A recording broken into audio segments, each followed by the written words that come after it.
We will begin shortly soon. Oh, there we go. Alrighty. We good? Yeah. We're good. Hello. Hello and welcome to the party. My name is Ajay. I am the game master, and tonight we are playing Pain and Regrets. This is a Star Wars hack of Lasers and Feelings in honor of May the 4th month, Star Wars month. Pain and Regrets is a Lasers and Feelings hack on the tone of Knights of the Old Republic 2 or Planescape Torment, meaning everyone's playing people who have done horrible things and who may want to make things better, or maybe not. Doesn't really matter. Shall we start with the safety tools? Yes, let's start with the safety tools and content warnings, because it's going to be a grim game. What? I want to first give a blanket content warning that I'll keep repeating throughout the stream of war crimes and violence against civilians. Feel free to step away if you need. There will be a VOD. And if this is just not a thing you want to watch, that's cool. I will not be offended. So please take care of yourself. That said, we also have we're instituting a lines and veils system, as well as a things to keep in mind of system. So there's a big long list of lines and veils, and we're also going to have an X card in place, and we're going to have an O card set up in the chat as well for the internal chat. So we're going to make sure we're going to keep everyone kind of, we want to make sure everyone's safe. Because it's going to get heavy. It's going to get real heavy. With that, let's thank some wonderful sponsors. First, huge thank to Tabletop Loot, our amazing dice sponsor and providers of fine dice for all your gaming needs. Head over to www.tabletoploot.com and use the code WTTPDICE to get 15% off your next purchase. I got to get new dice, so I'm going to keep that in mind. Next, I want to thank Maddie and his amazing merch shop, the sole provider of Welcome to the Party merch. So head over to sonerdwear.com and use the code WELCOME at checkout to get 10% off your next purchase. So Nerdwear. That's what the nerds wear. And next, I want to thank Roll20, the virtual tabletop that runs straight out of your web browser.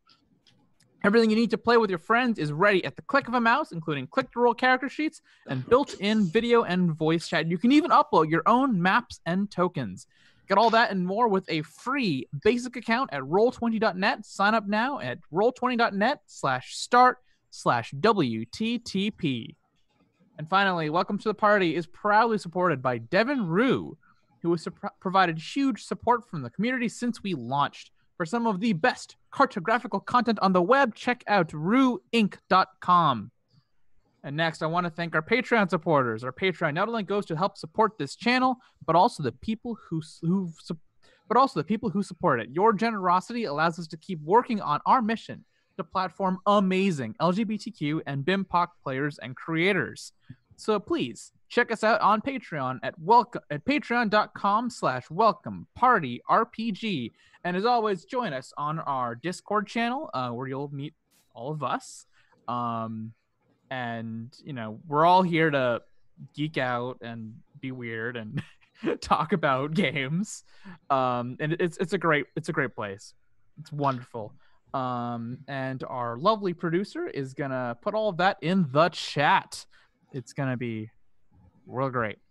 So let's go around and give some player introductions. I guess I'll give a quick rundown of my name's Ajay. I use he him pronouns. I am the game master, the galaxy master, the administrator of pain. And I'm really excited to be here tonight. Let's start with Nick. I'm Nick. I'm going to be playing Cole Ratless. a Skakoan cyborg hunter. I use he, him pronouns, and I'm as excited as you can be to play a character who has done terrible things. And next, Norman. Yes, hi. I'm Norman. I play a Talgoran ex-Jedi turned hunter. There you go. Pronouns he, him. Listen, it's not my fault the village was set aflames. It's just not. It was very much your fault. It's not my fault. Next up, Rue. Hi, everyone. I'm Rue. I'm playing Krokritya. Both of our pronouns are she, her. And she is a Dathomirian former Night Sister. She is embroiled in a life of crime, but trying very hard to use non-lethal force unless it's her mother who deserves it. And next, Ulfrig. Hello, I go by Ulfrig on the internet. So I use she and they pronouns, and I will be playing Merrick's Jarek, who is a former Emperor's Hand turned smuggler. So a reforming dark Jedi, I guess. And her pronouns are she, her. And finally, Kirsten. Hi, I'm Kirsten. I'm playing Elrafin, a Zoloshan soldier guard who's just sort of traveling around to make ends meet right now. And once again, I want to reiterate, we are using X and O cards through our private chat. And we also have a good list of lines and veils. And once again, I want to give a content warning for war crimes and violence against civilians. That's not going to show up on screen, but it's going to be a thing that gets brought up. So please stay safe. Take breaks if you need. This will be on VODs. Thank you very much. Now let's start with a little intro text. We start on Onderon. By 3641 ATC, or 12 BBY, if someone's keeping track, the planet is a war-torn wreck. Grim turbo laser scars pockmark its wounded face, scabbed over streaks of ash visible from space. This world has seen over a decade of war, and one imagines it will face 3 decades more. For the drifters we follow for the time being, the wounds of Onderon pain them personally, because some of those wounds were inflicted by their hands, as the moaning violas and sobbing flutes can attest to. At this point, whether those crimes to life itself were intentional is beside the point. Murderers have tried to wash their hands of less, only to realize the blood never goes away.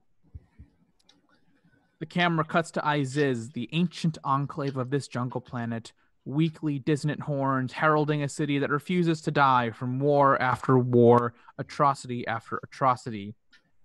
In the murmuring of its residents, we hear the city say, "Don't mind me. It's just a scratch," as a coughs blood on the streets, on the cramped refugee camps crammed beside the outer walls. In a cantina near one of those walls, we see they're not heroes. We see our points of view. All have come to Isis for their own reasons. Everyone, let's give a quick introduction. Who are your characters? Tell us their style, their role, their exile, and then choose either pain or regrets and what they're doing in this cantina.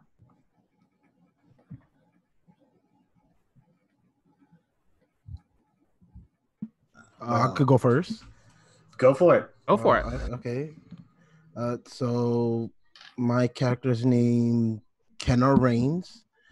He's a Tagoran. So think of a 6'2" panther face man with like a bunch of crisscross scars on his arm.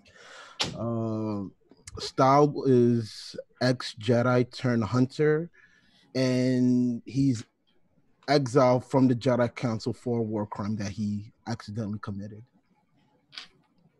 What is he doing in this cantina right now? He is on a bounty right now, looking Ooh. for someone named Aisha Katya. Katya. She's a Zabrak warlord and smuggler in a Zika village somewhere deep in the jungles. I have to go and trudge through all that and bring in her head. The actual bounty themselves said dead or alive, but the dead bounty might actually be a little higher. Yeah. You imagine the Empire doesn't particularly like her presence very much. She did some things that even the Empire don't like, so I saw the message boards and I took the charge for it. And I have one more question for you, Kenna. Pain or regret? Pain. Pain.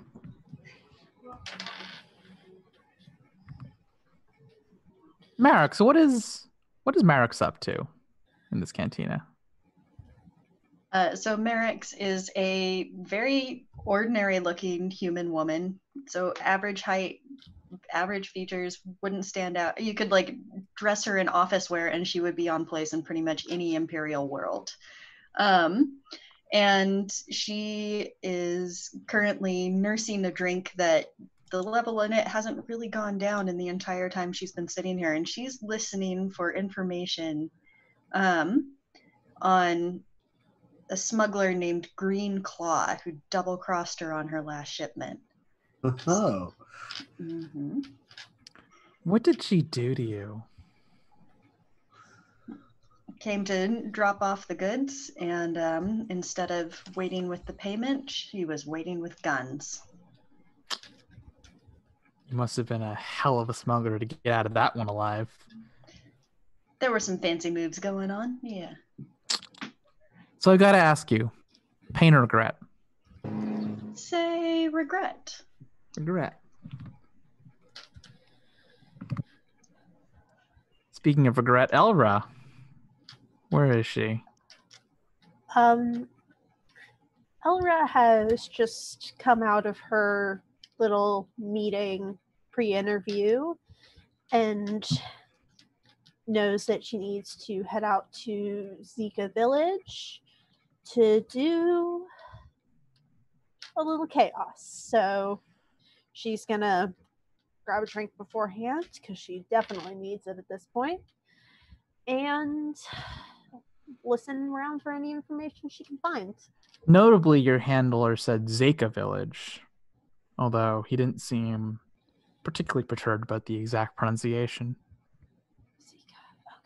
Zika. Zeka. Okay, sorry. You would probably be the only one who actually catches the difference in pronunciation. So I gotta ask, Elra, pain or regret? Regret.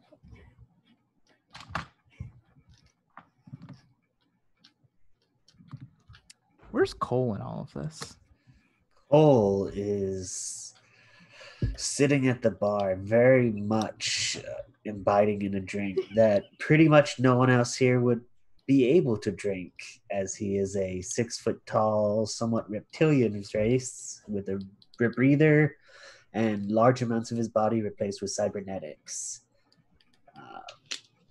He appears to, I'd say, not have a care in the world, but very much the opposite of that. He is he's a conflicted fellow. He is also a bounty hunter who, since you'll ask in just a few minutes, very much wallows in his regret. He swims in it. And he is here looking for the Green Claw, which I believe I've just recently arrived at. What my contacts told me is their outpost. Sneaky Zabrak smuggler. Yes, you would know, because you were given coordinates, that it's actually about 2 days distance on speeder. And there is no other way to get there because the Onderonian jungle is famously dangerous. It's a rough place. I hear a lot of troops might have died during maybe this civil war and the one before it. Probably had nothing to do with me. Oh, I'm sure about that. And finally, Crow. How's it feel to be back on Onderon? Crow, I believe, got here as kind of on the tail end of bringing in a smuggler, or guarding a smuggler, I guess would be a better way of saying it. So she's nursing some wounds because it's a lot harder to guard someone when you have a personal goal of not killing people that are trying to kill them. So she's a bit bruised up. But yeah, she is here because last she heard, her mother, Aisha Kritya, is here, and she has some unfinished business with her, and she would really like to finish it. And I gotta ask, pain or regrets? Pain. Pain.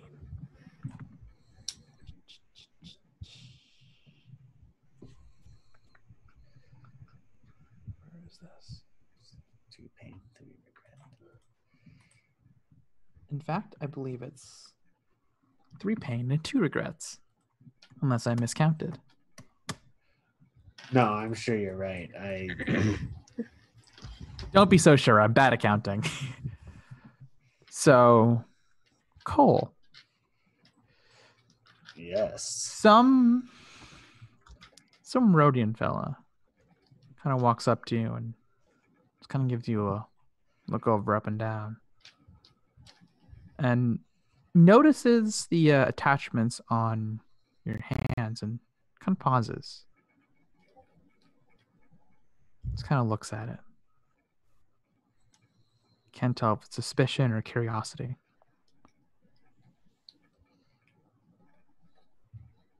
Need something?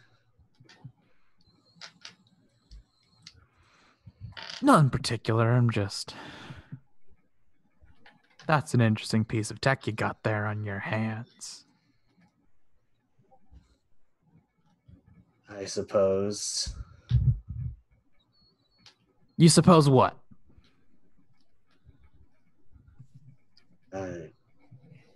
Depends on what you've seen. I've seen the war. We all have, especially on this mud heap. Yeah. I wasn't here for the war. I was out in Rhodia. Damn planet didn't last 5 minutes.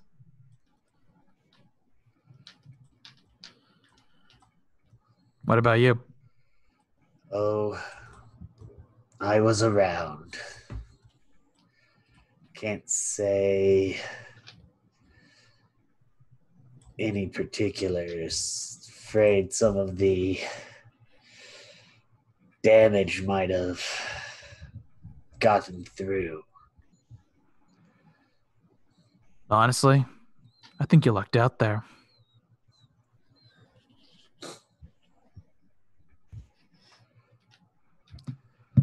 So tell me, out of curiosity, what brings you here? I'm looking for a Zabrakian smuggler. Heard they've done some fairly bad things, and a lot of people apparently don't want them doing things anymore. Scum, all of them. Although, maybe I can't blame them. 2 wars, war and a half, really.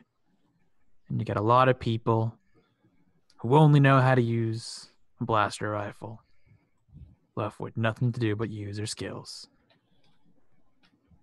Marex, you overhear bits and pieces of this conversation. Namely, you hear Zabrak and Smuggler. So you're free to listen in a little bit.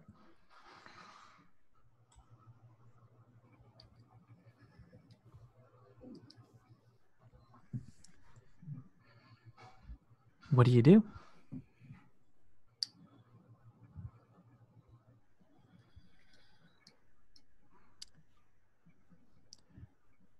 Who else do we want to have a little conversation with? Elra, what's going through your head right now? This has been a strange place for you, hasn't it? Yeah, she's, well, if you had told her years ago that she would have been here, she would have laughed, but life takes you strange places. She's just gonna finish her drink and get on the road. Job's a job. Job's a job. Tell me, what horrible things does the city remind you from the last time you were here? Much bloodier time, if I imagine right. Yeah, I mean, Elra is just sort of like very not okay because she's remembering someone who she was sworn to protect, and she fails in that duty. Pray you get a second chance. Crow, you see 2 or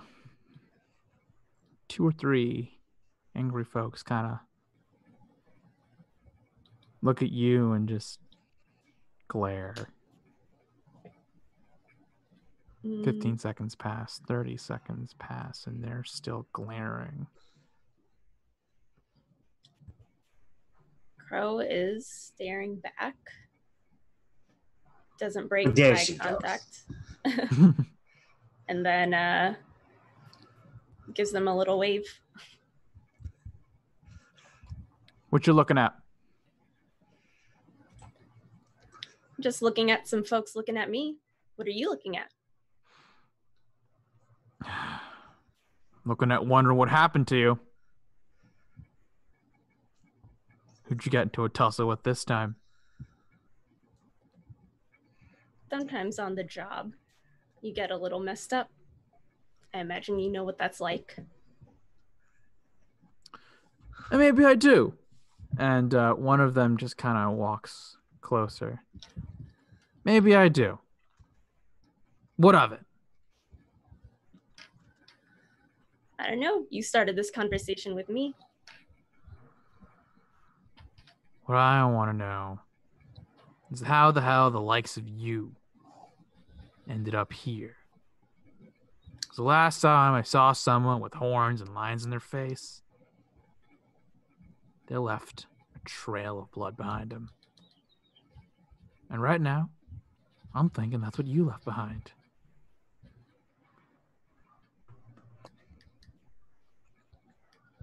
And this pale-faced human is just nose to nose with you at this point. Straighten up a little bit so that you can really see like my muscles and some weapons that I have. When was the last time you saw someone that looked like me? I'm hunting someone like that. Would you say this is a moment where you're opening yourself up to vulnerability? I think so. Would you say you were tapping into a part of you that just burns in pain, or a part of you that's wallowing in regret? I think pain. Alrighty. Then in that case, let's roll some dice. Would you say you were prepared for this? For this interaction or for like this? This instance of vulnerability. Do you think you saw this coming?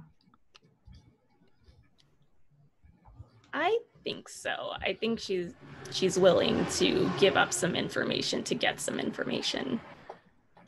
In that case, roll 2d6.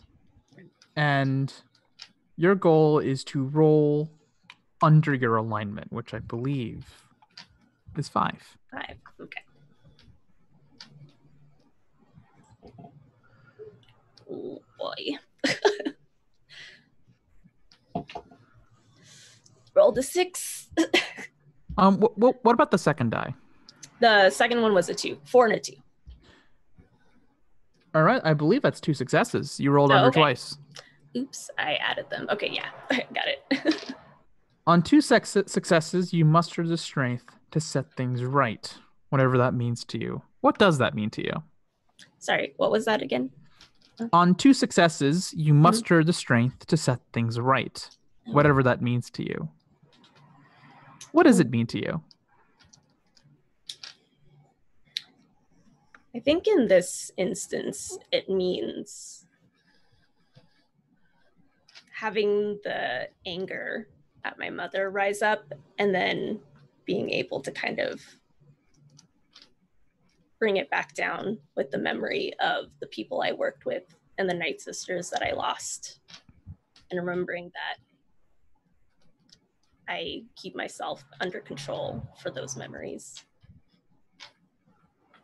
So what do you tell this man staring at your face, wondering what the hell you've been up to?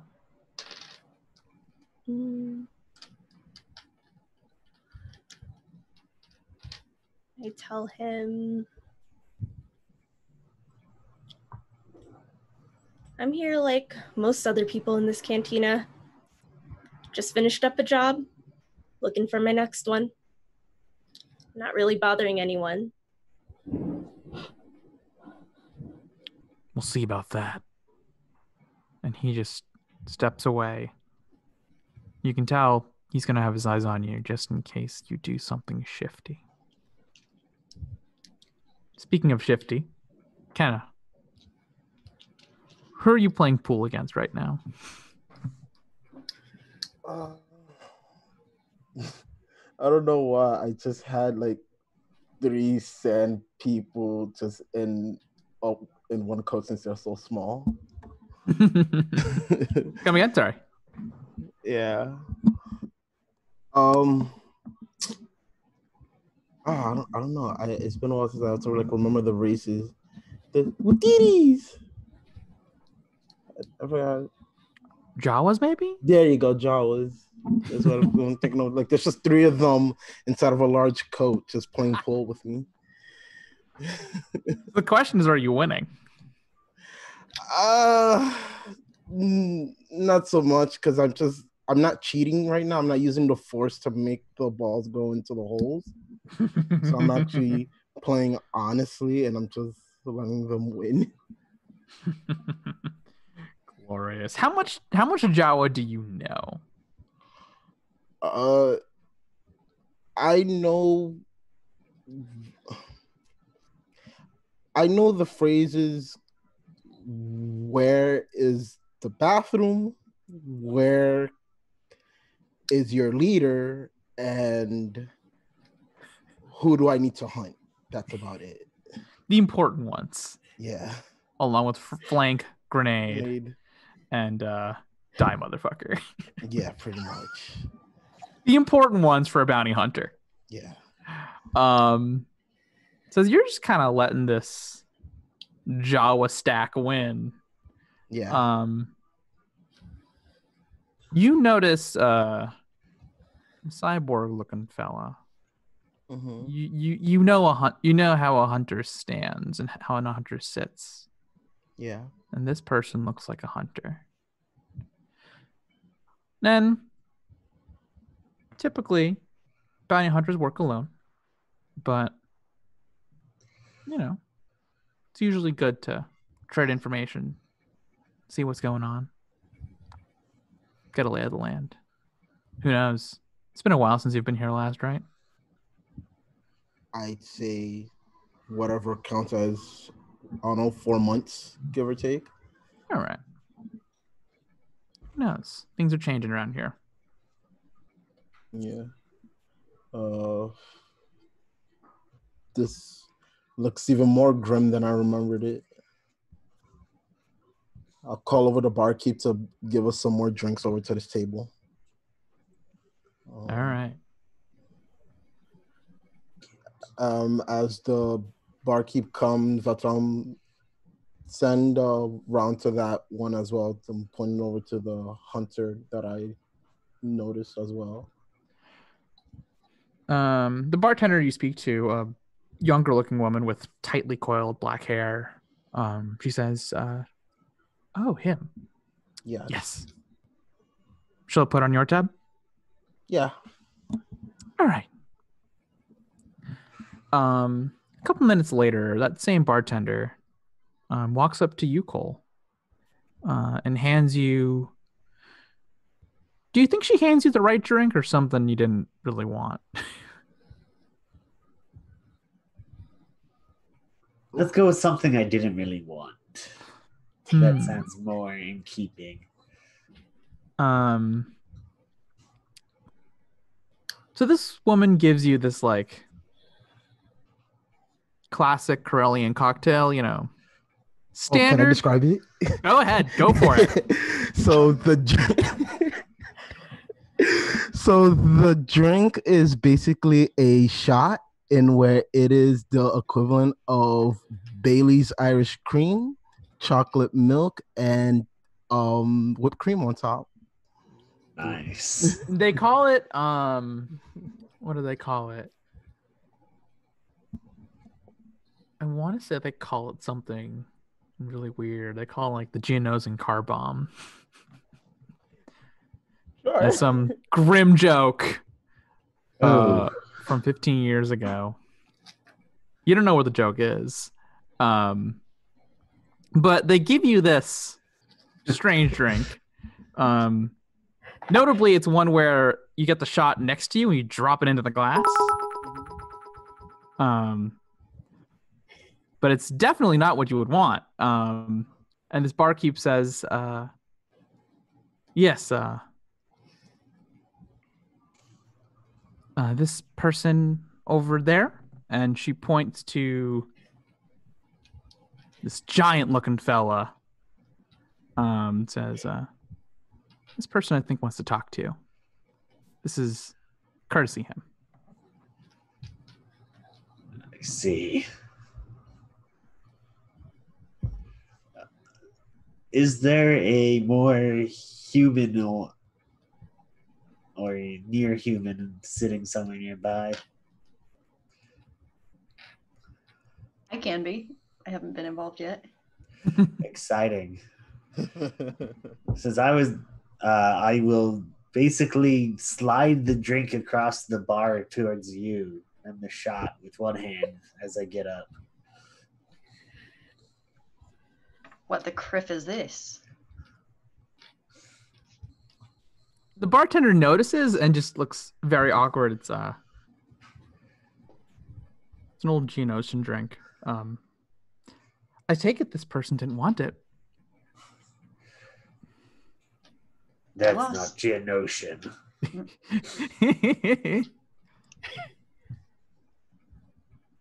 It's got a very interesting taste. It's like both acrid and bitter at the same time, sweet. And those two flavors don't mix. They kind of bite at the same time. I can see why I didn't want it. Do you think go ahead. Go ahead. Do you think to eavesdrop on this little conversation? That was just what I was going to say. Heck yeah, Merrick's is listening in. All right. Well, I'll stride over towards the pool table, being careful to kind of watch the Jawas, make sure not one of them doesn't scamper off. I've had trouble before. You wanted something? Yes, I'm looking for a particular person right now. About, how can I describe this person? I'm not gonna well, in the midst of describing, I'll just say out the name Ishta, Aisha. And then I said, if you know that person by that name, if you've seen them, I probably have information that I could probably trade for you. I'm afraid no one's introduced themselves to me like that. I'm, on the other hand, looking for someone myself. If you're talking to creatures like these, maybe you've heard something. They're called the Green Claw, the Smuggler. I know where they are, but only an idiot goes in without knowing the lay of the land.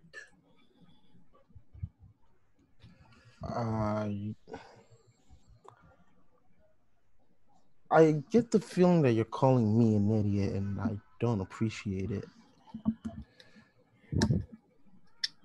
I don't appreciate your feelings either, but that's not relevant.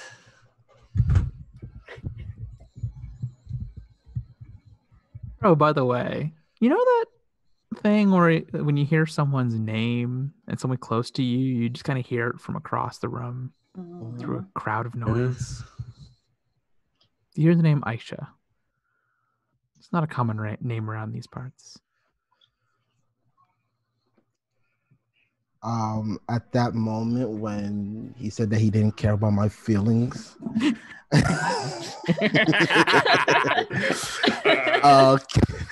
now punched him square in the jaw. Oh, my robot boss. I'm going straight for punching. This sounds like a moment of vulnerability. Would you say as much? Yeah. No, would you say this is a moment of pain or regret? This moment I regret nothing. It's just pain.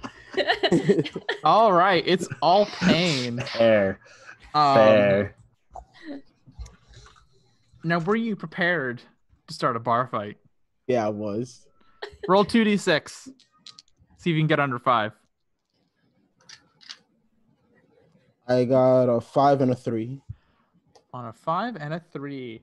Mm-hmm. So if you roll your number exactly, you experience painful regret. You get special insight into what your actions truly did. You can ask me a question, and I will give you honesty. A question along the lines of, how did I hurt these people? Is there a way I can make things right? How could I seek revenge? How could I make them go away forever? How do I make them go away forever? Speaking to this fella here, this cyborg-looking dude. Yeah. How do I make you go forever? Cole, what would break you? Oh. Knowing somebody showing up who knows for sure about the battle droids that might have detonated here 16-ish years ago. And with this painful regret, Kenny, I imagine you were around during the Clone Wars. I was. And you once heard about a particular incident where soon after the war, for some reason unknown, decommissioned CIS battle droids suddenly exploded all over the world, one by one by one by one. Battle droids that have been recommissioned for medical work or simple mechanics jobs or laborers' works. All of them, bam, bam, bam. And something about this person's wrist lasers. In fact, the sheer amount of battle droid equipment that seems to have been grafted onto whatever's left of them. Maybe it's the Force telling you, but there's a connection there.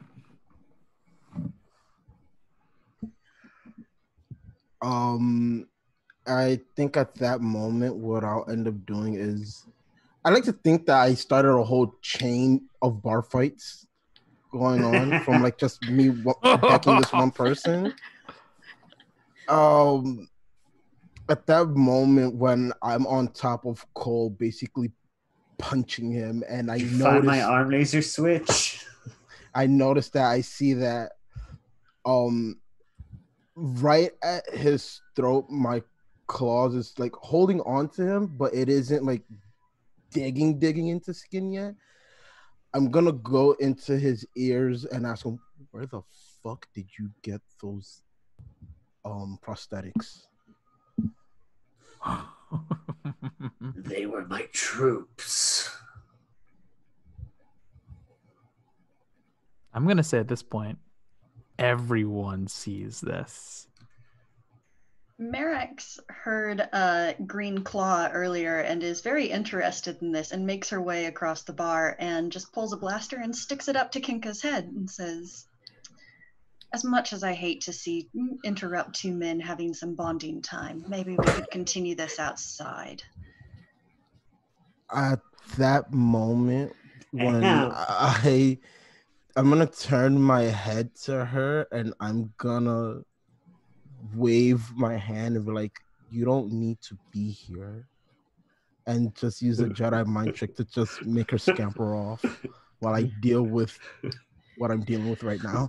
Oh, except guess what? Alex, let you decide if that sticks. I'm going to say it doesn't, and I've just recognized there's another Force user here. Ooh. What would you like to do about that? I think Merrick's is going to deflect and is going to grab Cole and start dragging him out the door and be like, well, if I'm going, this one's coming with me. Jedi. Oh, Merrick's going to be a pain in my ass, ain't you? Yes, I am. So it wouldn't be a game where we played together if I weren't. I'll keep in mind, I did not design this with the intent of all of you being on the same side. Mm-hmm. And I have no problems with some of you dying. That's exactly what you always want to hear the GM say. So. I will say this much. There's a lot of confidence. I'll make sure you don't die until the end. It's thematically appropriate. I'm very happy to oblige that murder. All right. Elra and Crow. Yeah, You both, I think, have heard stuff that you might recognize as relevant to your respective missions, so you're welcome to follow along. Yep, Crow has definitely been walking over cautiously and just seeing how things have been playing out before she interrupts. She was going to stop things before anyone got killed, but anything before that, she figures is fair game for people to figure out their differences.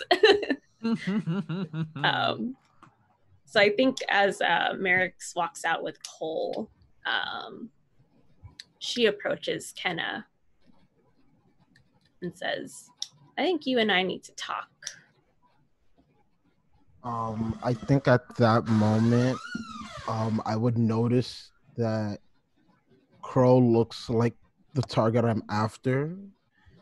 And then in his mind, he's thinking, could probably be the target. Might not be. But then when he actually says that, like, yeah, I think we actually do.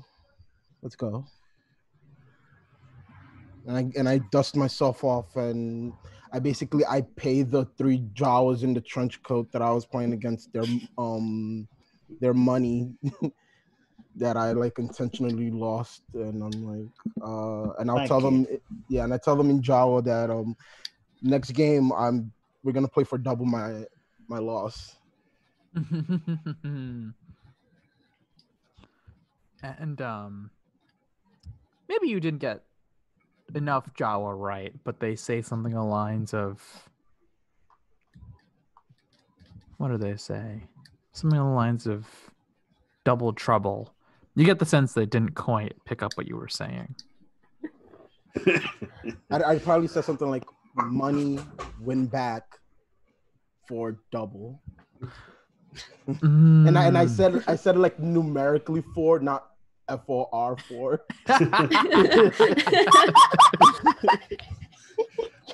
So you win back $8. Basically. Yeah. You can hear three voices kind of chittering back and forth, trying to figure out what the hell you meant by that, but it's the way it is. I think Crow looks back and flips a few credits, and then in perfect Jawa says he won't be back.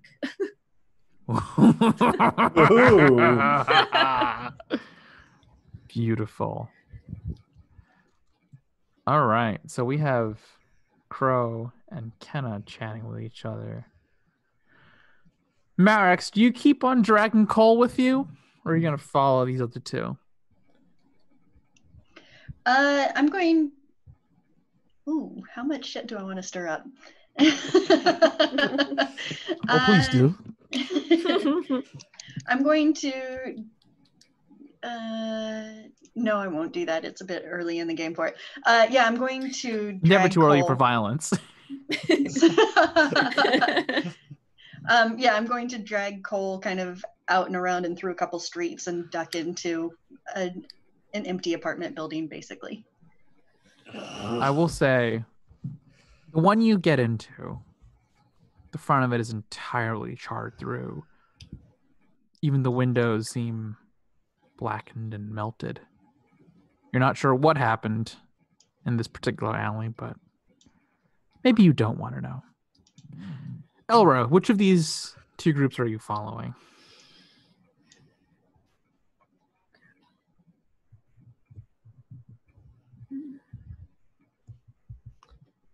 I would say she wasn't. Wait, who? Which?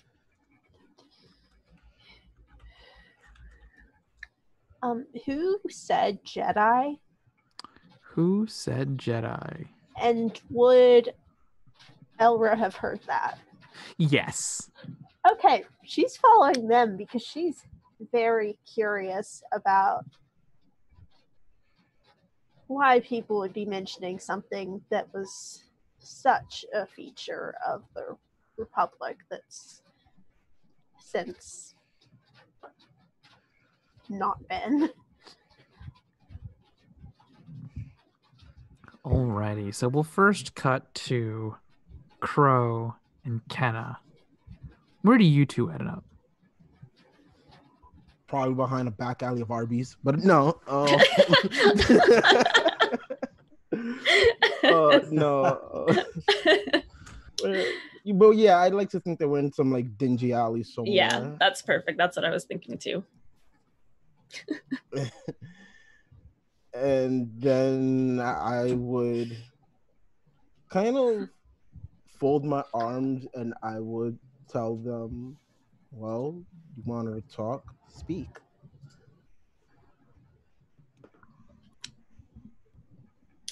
Why don't you introduce yourself to me first? I feel like for someone that wanted to have a conversation to introduce themselves first. I'm Crow. That's all you need to know. Kenna. Nice to meet you. So what brings you out here to Onderon? I'm looking for a target. Someone that only looks like you, slightly older. Aisha is the name. Gummy, warlord, smuggler. You know, the typical bad people. Interesting. You know anything else about this? Sorry about that background sound. Know anything else about this Aisha? Is that what you said? Yeah. Outside the fact that is has been spotted in the forest of Onderon. Not much else. I'm still looking for more information. How many groups of peoples is with her? What kind of weaponry they're running? If they're even still alive or not?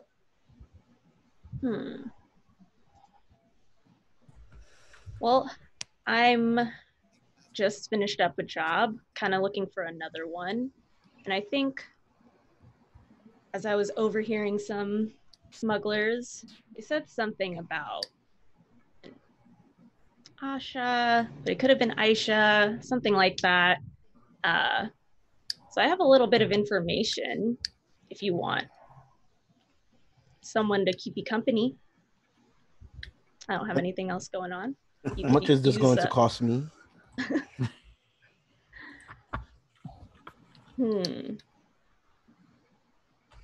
We'll let that sit for a bit. Cole and Marix. We find you two, I'm going to say in the remnants of one of the apartments in this building. Strangely enough, one of the couches is completely intact in a room that's otherwise caked in long dead ash. You see the remnants of a kitchen, a table knocked over and splintered. You could almost imagine someone living here. Almost.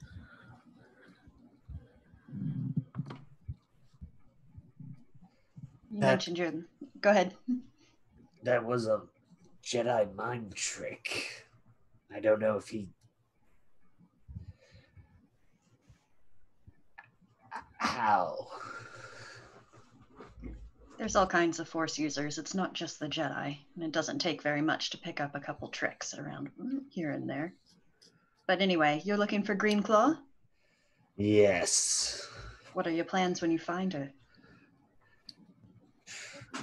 The Betty wasn't overly specific.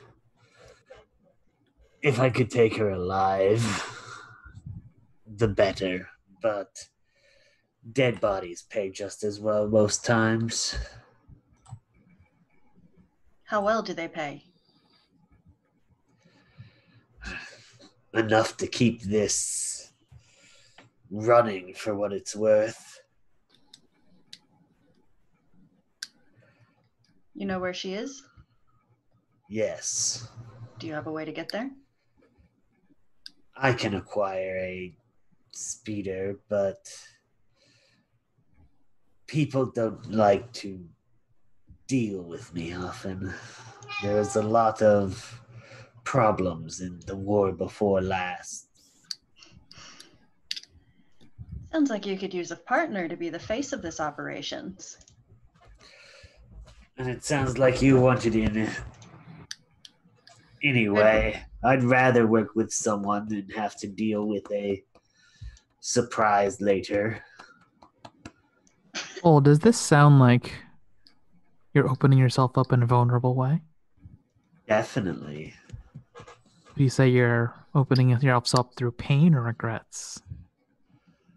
Regrets, I think. Well, that's a tricky part. Things are linked. I'd say regrets, though, as he wants to try not to blow up most of the planet this time. This time. In that case, your goal is to roll. Would you say you were prepared for this conversation? No. In that case, you are rolling 1d6, and your goal is in fact to roll over your alignment, which I believe is 2. Okay, so I have an all right chance. Let's see. That's a 3. That is higher than 2. On one success, your vulnerability is accepted, but at a great cost. And I'm going to say Marix gets to decide what that cost is.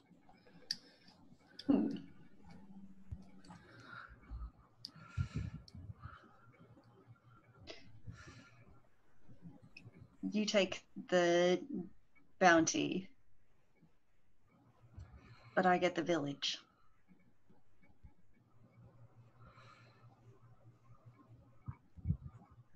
Very well. What do you need for a village, though, if you don't mind me asking? Help making sure that I get to stick around after the job's done. You've got some armaments that can make that happen. Fair enough, I suppose. It's the best deal you're going to get. That is most likely true. Elra, what's going through your mind? Because you're hearing this whole conversation. Yeah, Elra is just off hiding and listening. And she's wondering if they're heading to the same village that she's supposed to be heading to. And just sort of thinking of the best way to slide herself into this little operation. And also is very curious about why Merrick's wants the village, because Elra, well, we'll cross that bridge when we get to it. Indeed, we will. Hold on that thought. And then we'll burn it down? I mean, Elra has a lot of explosives on her person. So I wonder why. In that case, Kenna and Crow, you were in the middle of a conversation, were you not? Yes. On the touchy subject of credits. Mm-hmm. Yeah.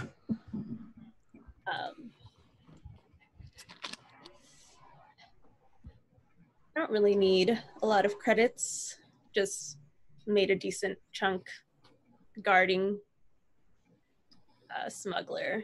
They never really know what the passing rate is, so you can get a decent amount out of them.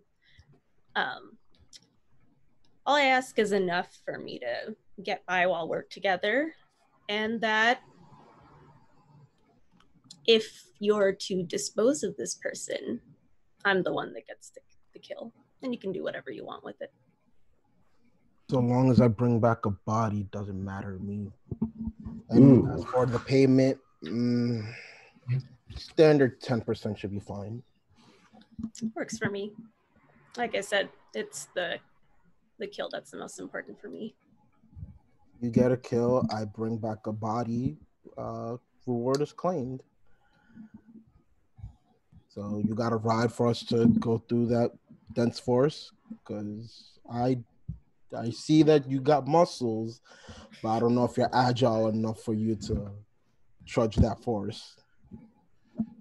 I can scrounge something up.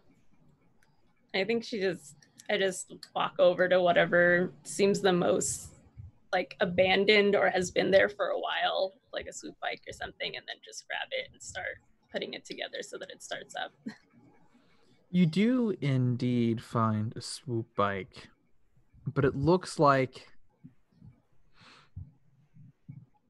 it's someone else's. Like it's a battered looking thing. It looks like it's being held together with duct tape and desperation. But it's the kind of desperation that's every day. So if you take this swoop bike, it will get you where you need to go, but it will be at the expense of someone who probably doesn't have another option. Keep that in mind. Whoever this person is nowhere in sight. Nowhere in sight.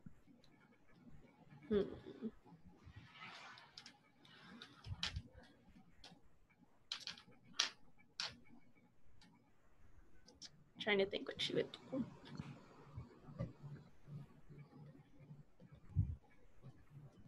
Is there someone that like is kind of like a bouncer of this cantina? Whoever they are, they're not in sight. They did a terrible job is what they did. Um, No one will see if you take this. yeah. I think she pulls out like a pretty hefty bag of credits. Like the bag itself looks pretty like torn up and messed up, but inside of it there's a decent chunk of credits, and she places it down somewhere on the ground near where the soup pipe would be, and then kind of kicks up some dust and stuff onto it, and then takes the swoop pipe.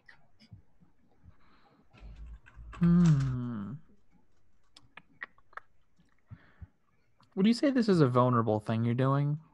Or are you Yeah. just doing... All right, then. Yeah. Are you rolling with pain or regrets? This time I think it's regrets. Regrets. In that case, you need to... Would you say you're prepared to do this? I don't think so. I think she tries not to be too cruel, but this is not like an usual. She usually has the tools she needs, so having to take something is not a usual thing for her.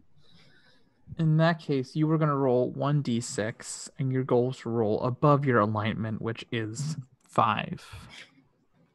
There it is. Boy. Oh, 6. Thank you, dice. Then you do it. Your vulnerability is accepted, but at a great cost. And I think that cost has been made clear already.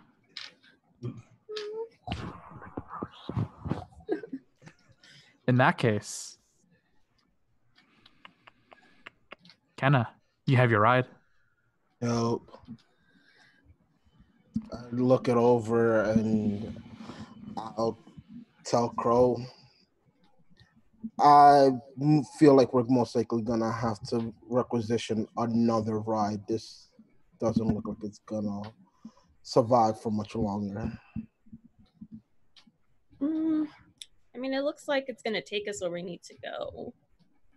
I'm not too worried about the way back. All right.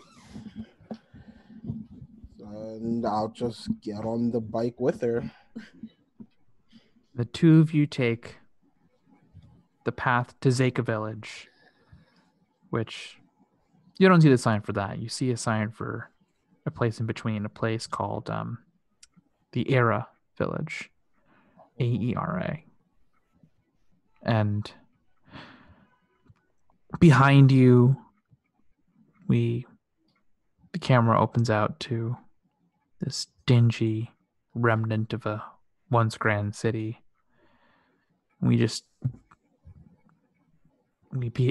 see the smell of smoke and fried, greasy food and desperation and a city, a planet, a galaxy wounded. So then we have the rest of you. Do you think someone finds Elra, or does Elra make herself known? I mean, I'd say Elra isn't super hard to find. She's not the greatest at hiding. She's used to just being a presence beside someone, keeping an eye out. So hiding in the shadows is not her foray.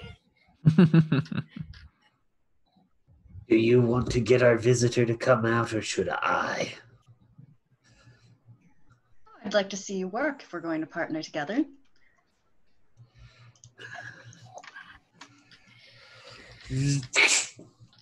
Would you like to come out before the blasters start firing?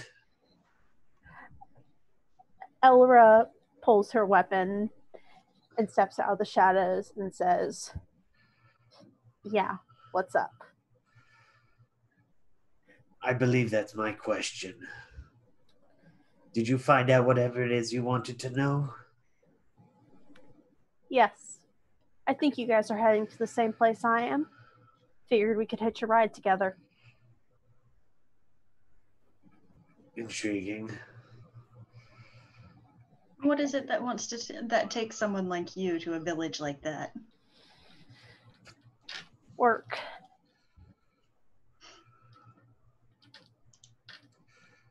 Care to elaborate? Not really. Well, you're the one who wants to join up with us, but it seems like you don't have a whole lot to offer at this point. Good luck with a ride. And Merrick's is going to head for the door. Elra is going to just open up her bag and just sort of flash the very large amount of explosives that she has and says, if we run into trouble, you'll want me on your side.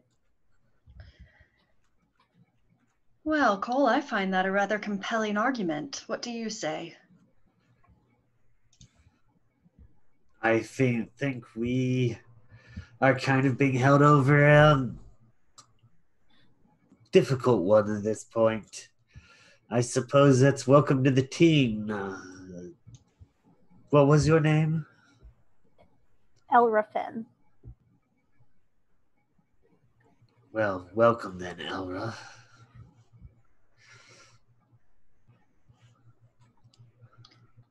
Did you happen to have your own bike, or are we still looking for one then? Quick Oh, I question. have transport if we need it.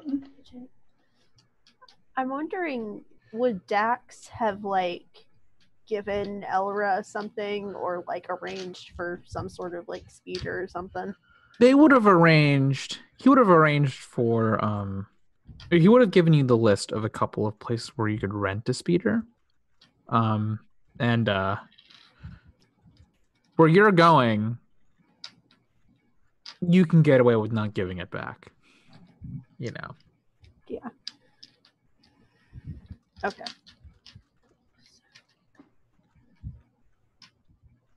What would you all like to do? Well, I'm ready to head over to the speeder and get going.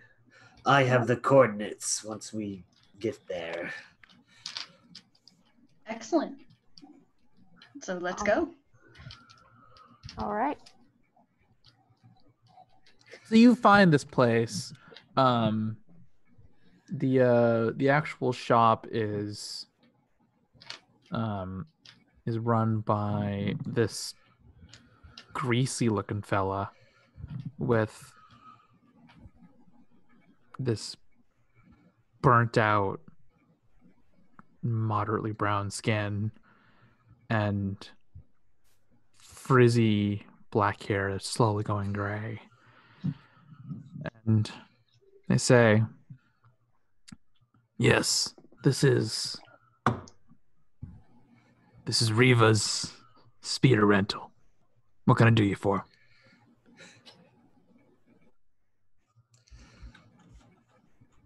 I'd like to rent a speeder. That's why I'm here. Who sent you? Dax. All right. I'll show you around. Thank you. And this person who might be named Riva, you never know with these folks. They show you around what looks like a junkyard. Let's be real. It looks like a scrapyard more than a speeder rental place. Just a bunch of Clone Wars vintage military speeders. The kinds with seats that, well, they were designed for disposable people. We'll put it that way. And sadly, it is not one of those wheelie systems, as mentioned on the chat. It's far less comfortable. In this dark green paint job that is slowly flaking off to reveal a distressing amount of rust. But it's your ride to where you need to go.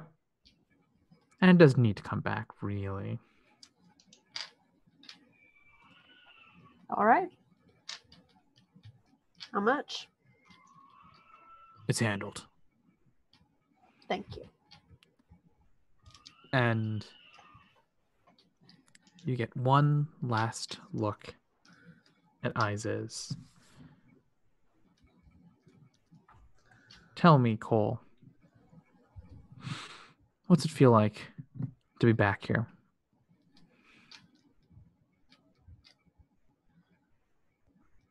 It stirs up a lot of memories. Those explosives don't sit well. It kind of reminds me of burning. I imagine the smell of charcoal doesn't quite get out of that rebreather properly. No. And even less other chemicals.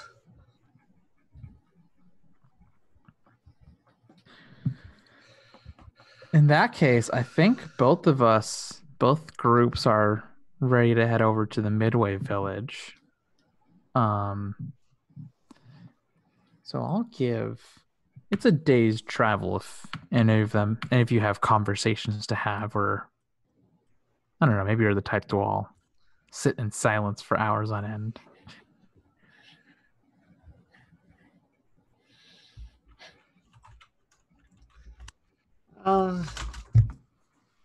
I definitely would want to chat with these two beings. Find out what, just general chat. So what does it look like? What does it look like when three broken people try to have small talk?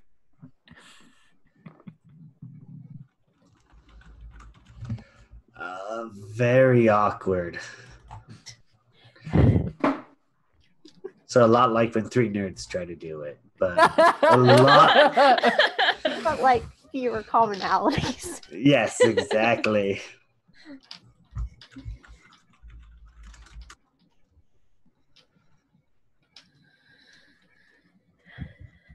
What kind of topics are brought up? And similarly, actually, for Crow and Kenna, are you two the conversational type? No. Yeah, I think Crow is okay to sit in silence for a really long time, but I feel like it still feels really awkward. Not talking for a whole day, awkward. Talking about. In that case, I want Marix, Elra, and Cole to all mention one thing that conversation.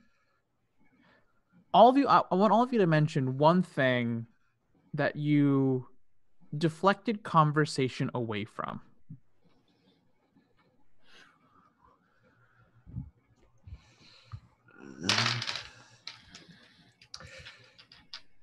Merrick's would immediately ask, "Who's Dax?" Oh yeah, that's that, and then also the force illusions earlier are Cole's burning questions. That's also one of Elra's questions. I think Merrick's is going to say something about the force questions. Something to the effect of, well, you run into things here and there, you know. Everyone can pick up a little bit from something. It's not like the Jedi were the only ones who had any sort of access to the Force. Apparently it binds all living beings and stuff. I don't like the others who could use the Force anymore. The Count was never a blessing, as he claimed. The Count? Count Dooku? That's the one. You knew him? Not personally, but They don't exactly give out battle droid parts, even now. The Count gave you your battle droid parts. In as much as he was the head of the military and government, yes. I hear Grievous had more to do with it. Apparently, he liked cyborgs. There were rumors that he was one himself. He was. You knew Grievous. My, I am traveling in exalted company. I didn't see him. I saw some security footage. There's a difference. If you insist. You worked security somewhere he was? You don't appear to be a Confederate sympathizer, or at least not of a race I've encountered. At the time, I was working a job that involved keeping an eye on certain threats, including the Separatists. And I happened to see some video footage. Yeah, he was a cyborg.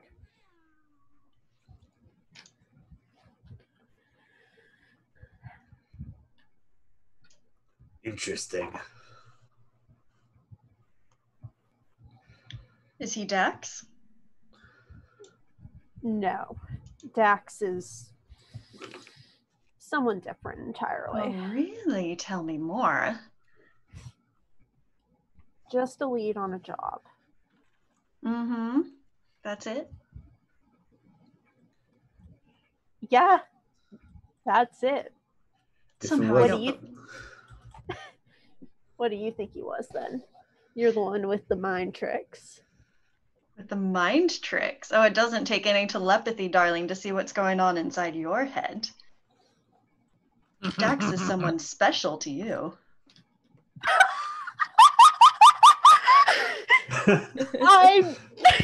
Oh, wow. Elra genuinely just did laugh there. It's like, what the fuck? Do you think that we're married? No. I never said anything about marriage. I said he was special, that this person was special to you. He's not. He's not. Yes. Someone else has my heart. Just one? How dull.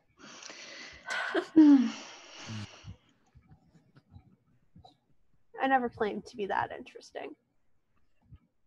Oh, I suspect you are very interesting indeed, Elrafin.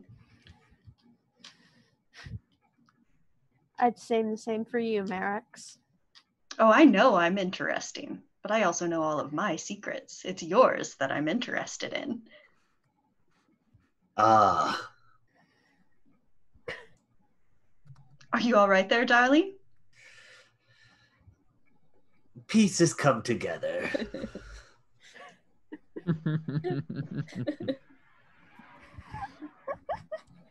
And with that, I believe we're ready to come to the next location for this little story.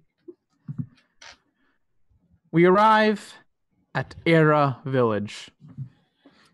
Outside the walls of Aziz, according to a quivering bassoon, sentient life is a tall order. The jungles of Onderon writhe and hiss like a wounded predator, doomed to die, but stubborn enough to swipe at you regardless.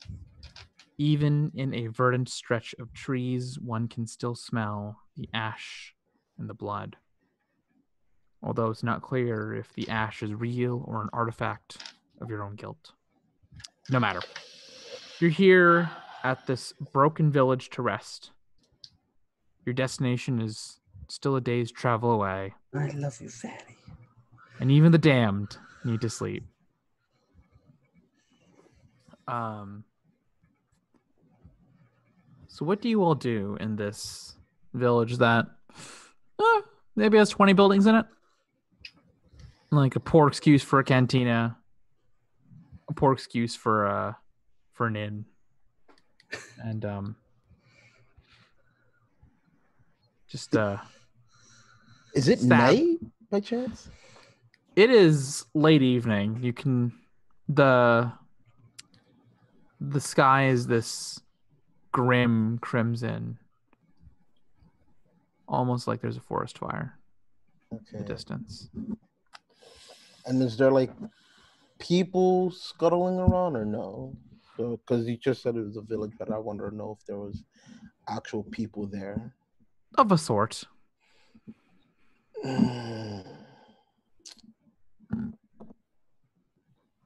Should we settle in first, Crow, or do you want to go grab a drink? That was going to be my question to you. I can go either way.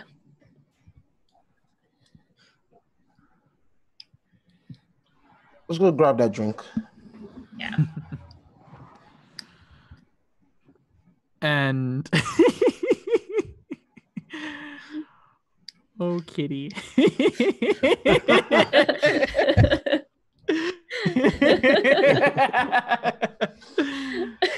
I love the kitty.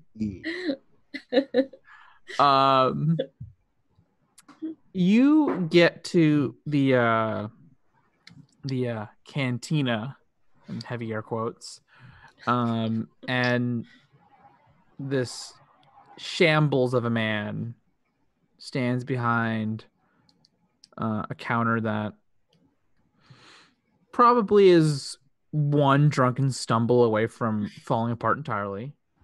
And he says in this haggard... Yeah, no, okay. I'm sorry. Don't be sorry for Kitty. No, I was sorry to Kitty. She was not interested in moving.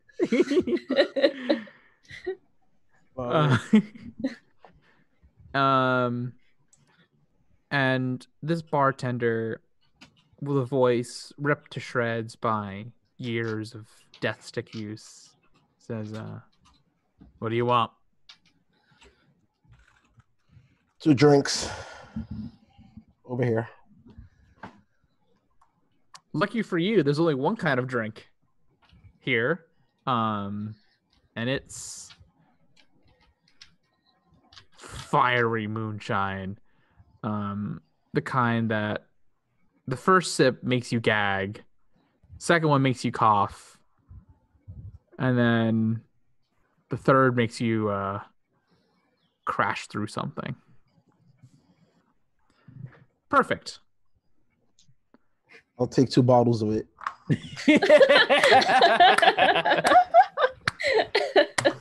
Glorious. By the way, the rest of you are free to enter this scene at will.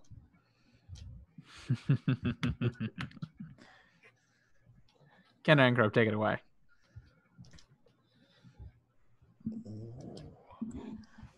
Those bottles both for you, or are you going to share? One is for both of us. The other is for something else.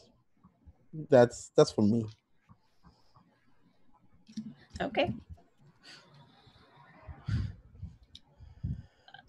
Crow takes a swig. She's pretty good at keeping her emotions under attack, but her eyes definitely kind of water as she's trying to keep whatever.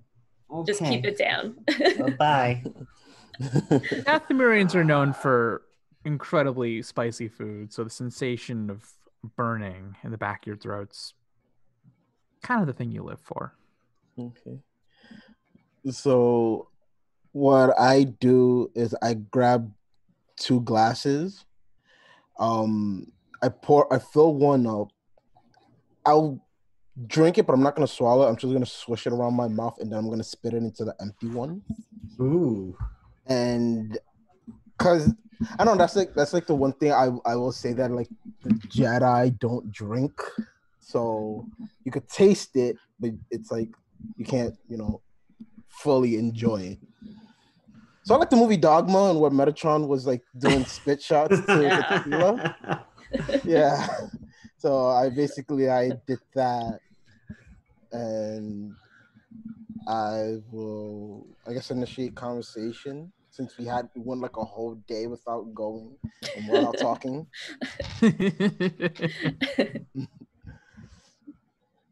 So why are you interested in this target?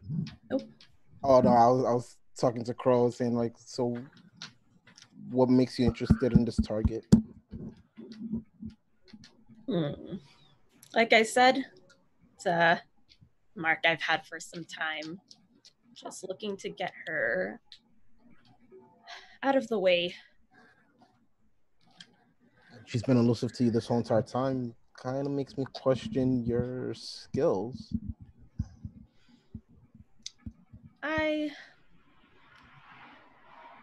The killing part isn't the hard part for me. It's the finding her that was difficult.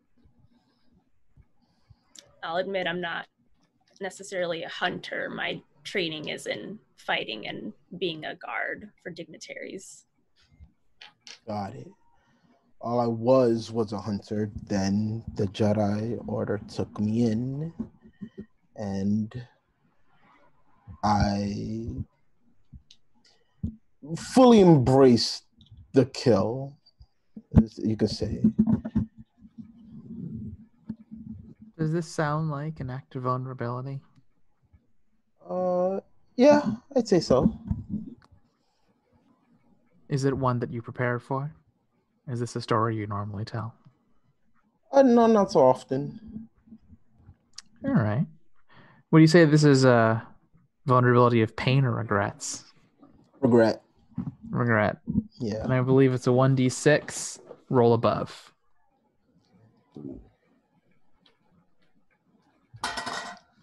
3. 3. Yeah. And that fails. Your vulnerability is punished and your regret deepens. Crow, this is on you. You get the chance to really hurt this person. Enjoy it. I think when you say that you really enjoyed the killing, is that what you said? Something like that? Not enjoy it, but I was able to embrace it earlier on. She winces at that.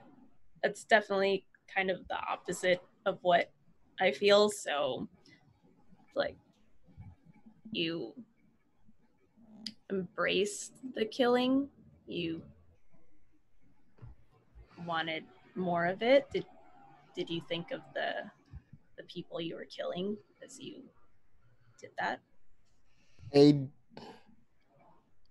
I never saw their faces or cared or more. They didn't stick with me. It was just, see, where I grew up before the Jedi recruited me as children, we're natural born hunters. So when introduced to the fact that we can do it, we're supposed to be trained in the art of defending for the right and all that, boy. I had a friend, his name was Skywalker, and it didn't end well for him. And I've come to kind of agree with his sentiments that maybe the Jedi weren't all that right, especially on a specific assignment that they sent me on.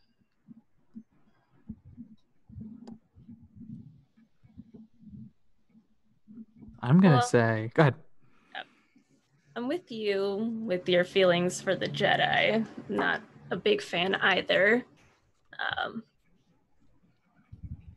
But how lucky for you that those kills didn't stick and you didn't have to see the remnants of what you did. Yeah. Now at this point, I'll take like another shot glass, swish it around my mouth, and then spit it in the other cup like I did before.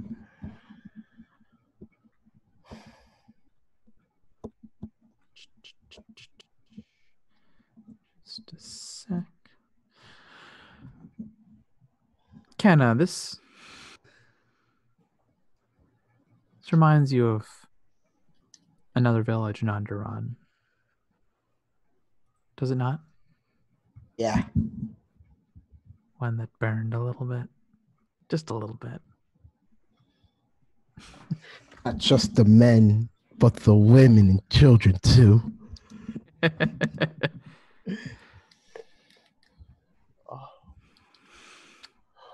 That feeling of burning never goes away. And something about this liquor brings it all back for you. Don't you feel wonderful? I was supposed to bring truth, peace, and justice, damn it. Shame none of those worked out for you, did it? Doesn't. It never does, honestly. And with that, I think we should take a break. And we'll come back in 10 minutes. 10 minutes. All right. Us today. If you get a second during break, you should check out one of our amazing sponsors. We're now proudly sponsored by Roll20, the best virtual tabletop for all your role-playing needs. Over 4 million people use Roll20's virtual tabletop to power their favorite games. And with more modules than you can shake a stick at on their new revamped storefront, you'll definitely find something for your group to enjoy. Sign up today by clicking the link below or heading to roll20.net/start/WTTP. Tabletop Loot is an amazing place to get your dice bags, dice boxes, and more. And now you can get 15% off your purchase at tabletoploot.com by using the code WTTPDICE at checkout. Tabletop Loot. Your party starts here. While you're at it, check out our so awesome merch store, So Nerdware. So Nerdware is the place to find all your Welcome to the Party merch and other amazing stuff too. Head on over to sonerdware.com and use the code WELCOME at checkout to get 10% off your next purchase. So Nerdware. It's what the nerds wear. Devin Rue, the amazing mistress of maps, has kindly supported the channel since the beginning and provides graphics for many of our streams. Head on over to rueinc.com to check out some of the best fantasy cartography on the web. Our Patreon supports the creators and producers of the channel by providing Roll20 subscriptions, cost coverage for video hosting, and more. If you want to support the channel while getting podcasts a week early, gaming articles that are published on Patreon first, a shout out during our break, and more, head on over to patreon.com/welcomepartyrpg and throw us a buck or $5. And last, but certainly not least, help out the party. Subs and bits not only support the stream, but also every 500 bits or a tier 1 sub gives a player or DM of your choice a reroll or system equivalent, and every 1000 bits or tier 2 sub gives a player or DM of your choice a crit or system equivalent. Thanks again for hanging out with us today. The game will be back in just a few minutes. Let's all go to the lobby. Let's all go to the lobby. Let's all go to the lobby to get ourselves a treat. Delicious things to eat. The popcorn can't be beat.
Ready, Kiki? And we're back. How's everyone doing? Hope you're all taking care of yourself. Drinking water. I know I am. You nerds. Root beer. Close enough. Herbal tea. I got a White Claw as well, so. Oh, Ooh, I Hey, forgot I'm a my white other girl at heart. beverage. Like, let's be real. I'm a white girl on the outside, and I'm like, nah. That means They're you not- have taste. Not trashy yet. I'm pure trash. Oh, I mean, if you like it, I just drink like ciders, so. Ciders are good though. Same. Kiki, you should go get me my cider. Come Come on, go get it. And with that, Cole, Cole, Elra, and Marix. I think this is about when you make your entrance, right? Right about. They're here too. Is everyone on the planet coming to this village? Hopefully not. The inn looked rather small. Can I help you? The bartender just looks oddly confused by this exchange, but Lemon ale. we got one thing here. And he holds up another bottle of this gruesome looking moonshine. Well, then I'll take some of that. Sounds good. And he's gonna give you just a whole bottle. You wonder if he has glasses. I just Better make it two. Oh.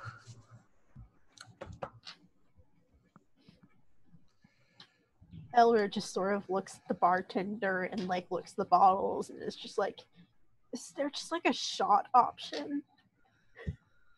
Wordlessly, he takes out a shot glass that looks dubious. Whatever. And pours a shot in. Just taking a whiff of this thing, you imagine it's a pretty good disinfectant already. Yeah, figures. Does he just pour a shot out of the bottle that he opened? I'm gonna say yes, actually.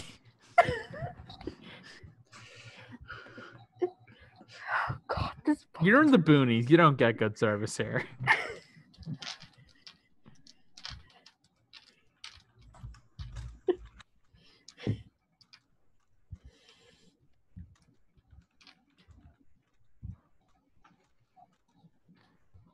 Kenna, what the hell do you do with this guy who's just shown up again? So I'm gonna turn around and I'm gonna see this and I'm just gonna laugh a moment.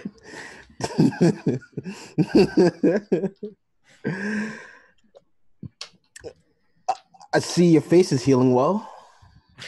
I see your brain is still damaged. Ooh, girl got claws. Ouch. That was hardly the hardest blow my head has taken. I wasn't would've- using full power. I mean, if you want, we could finish. I suspect that will happen tomorrow. No need to start the festivities early. I'm a savage. I'm not rude to leave a partner left undone.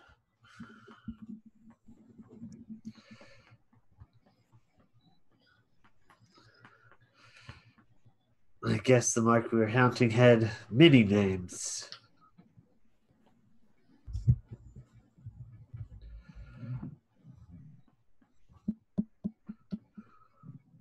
What do you mean?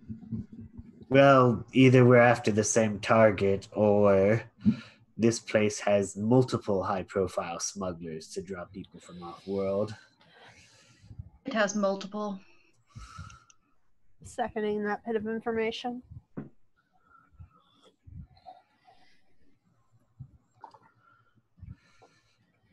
How lucky for us all. Unless any of you are dealing with a warlord or ex-warlord, probably not. Is there such a thing as an ex-warlord, I wonder? It doesn't seem like it comes with a retirement plan, that position. Usually it's just an abandoned position. It comes with a retirement plan, but they usually retire the entire moon they're on, too.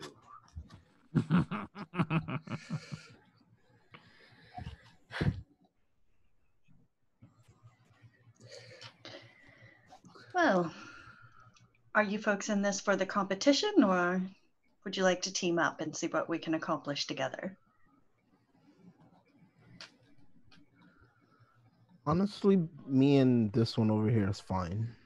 And I'll just point to Crow and just give her the knowing look like we don't need them. Would I have noticed their very beat up speeder outside? You would have. There are only so many. There are only so many vehicles around here. I saw what y'all took in here. Just saying, I think we have some more reliable transportation. Might as well at least team up for the journey. Crow just raises an eyebrow at Kenna.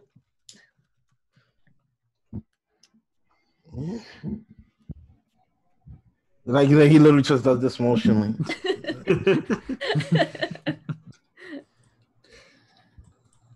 Now, you shouldn't pressure them.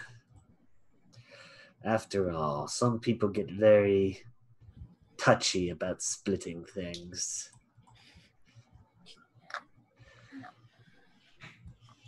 I think at that moment, Crow will probably see like my nail, one of my like claws start digging into the table, like repeatedly, trying to like kind of like reach some sort of calm. Like he's basically trying to like remember his Jedi training, be like, you're not that person. You can't just claw people's heads off. Notably, the claws go right through the counter.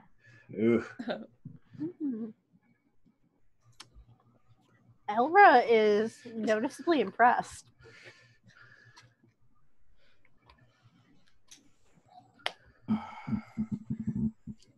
Merrick's has definitely noticed, and also noticed the like resonance within the force of frustration and then pulling it back, and frustration and pulling it back.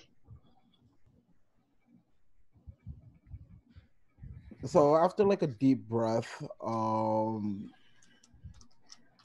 Kenna will take a swig of the moonshine, like 2 full gulps, and actually swallow it this time around. Wow. And then he'll just look at Chrome like, fuck it, let's work with them for a while. If anything, if I don't like what I see, I can easily just take off their heads. And I say this out loud, so it's real apparent, like this is just mutual until one of you pisses me off.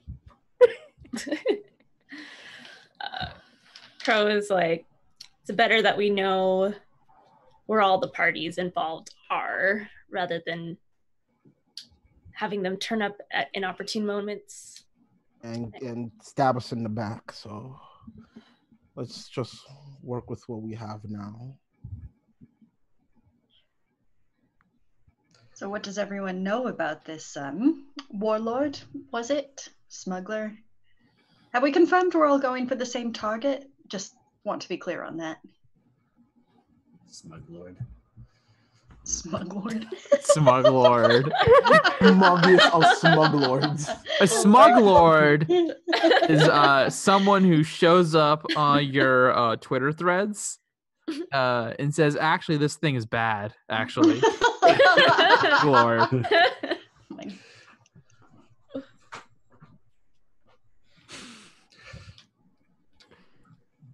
From what I gathered, at least from these two, and Elra just sort of inclines her head towards Cole and Merrick's, they're after more moving targets. I'm just there for some supplies. I doubt there's that many Zabrakian running about this moon, or this planet, rather. Not a moon. Space station.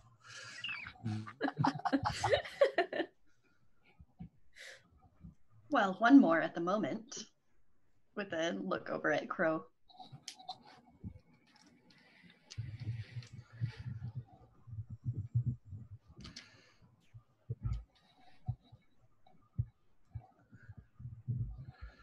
Crow? Oh, sorry, what was that? I said there's one more Zabraki here at the moment.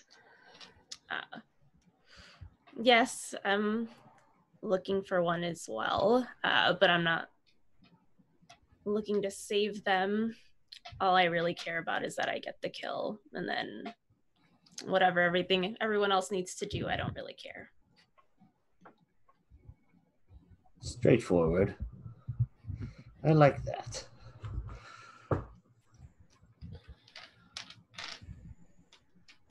Works for me.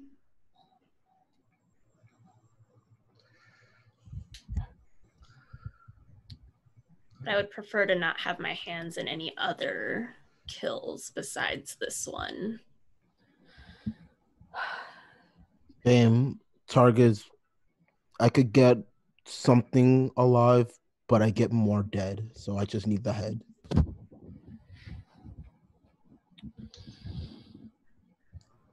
Provided it's the same target, I suppose that should work out for us then. Does anyone know where they're staying in this quaint little town? Last information I gathered was that they were deep in the forest of Aldrin. As for their encampment or reinforcements that they might have, that I don't know of. Oh, is this the actual spot for the outpost? Is this little town, or did we just... No, it's another one. Day's travel out. 1 day travel more. Okay. It should be the same outpost then. It's 1 day's travel, whichever way it is. West. From where we are. That way. Deeper into the jungle. Important. 1 day that west into the jungle, approximately. No, I'm not holding the voice well.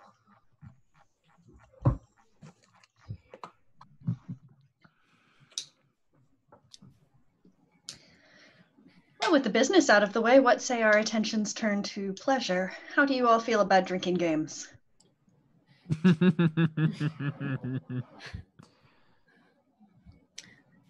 This drink is fine for me, so I'm in. Well, what shall we play? We've got Emperor's Cup, we've got Truth or Dare. So many exciting possibilities, don't you all think?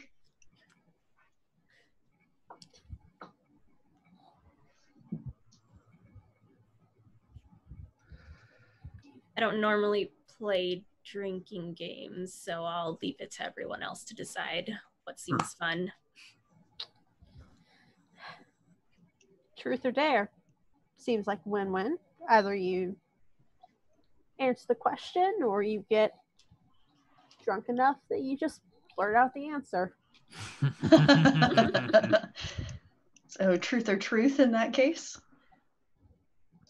Pain and regret, perhaps. But which one corresponds with truth and which one with dare? That's my... I thought it was like you answer the question and then like that's the truth. But like if you do the dare, you drink. I don't know. I've never played a drinking game. Sorry. Let's do that one. So who's got the first question? If not, I've got one for you, Elra. All right. Shoot. What's the name of this special someone? The one who has your heart.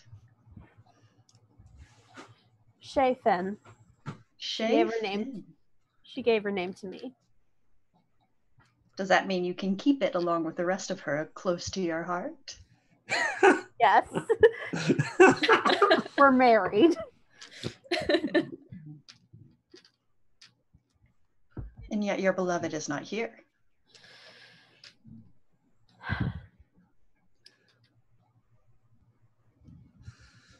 Work can get messy. I just do my jobs, send credits her way, and she handles things at home.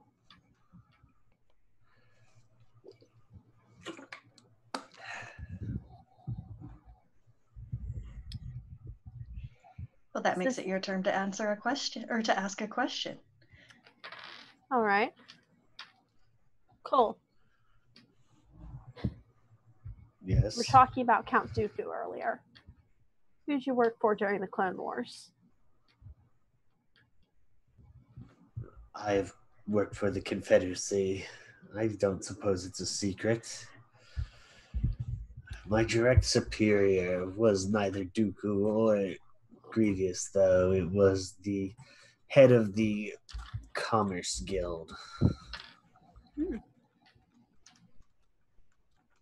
Interesting.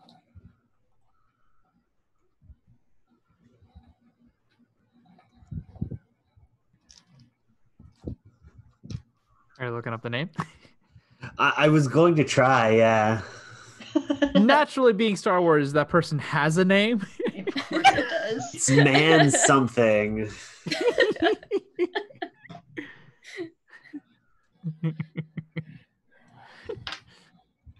And I'm sure Wikipedia knows the exact level of twirl in their mustache. Oh, no, it's not man. It's Wat. Wat Tambor. Wat Tambor. Oh, it's a techno union. Sorry. The head of the techno union. Wat Tambor.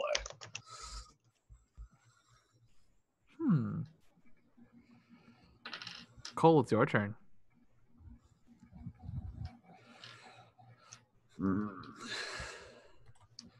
Let's see. Kenka, where did you learn that little hand trick earlier?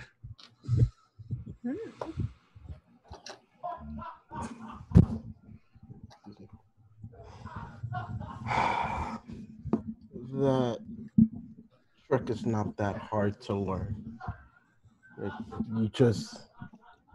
Usually it works on the weak-minded, and it's easy for me to get my way.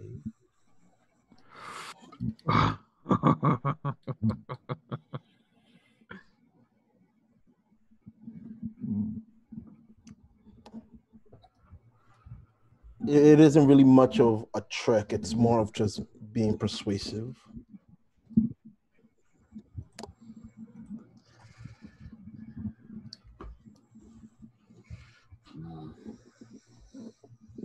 Cole, if you like, you can call bullshit on that.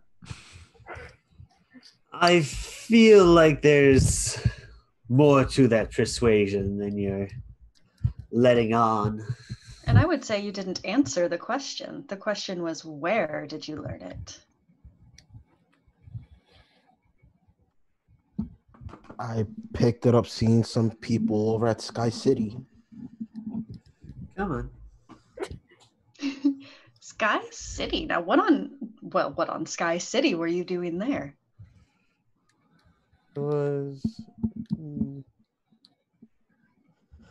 I was looking for someone there. Really? Looking for someone? Yeah.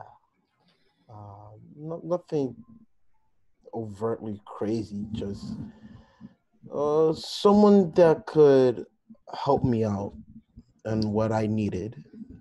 I saw them do it. Sorry? And what was it you needed? Information.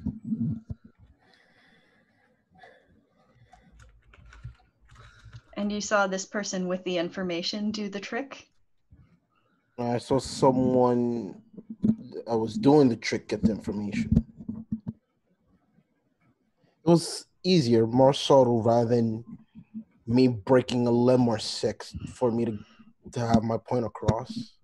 Oh, so you do know subtlety. Huh. That might make these things easier. Subtlety is my way of having you not walk, but yeah.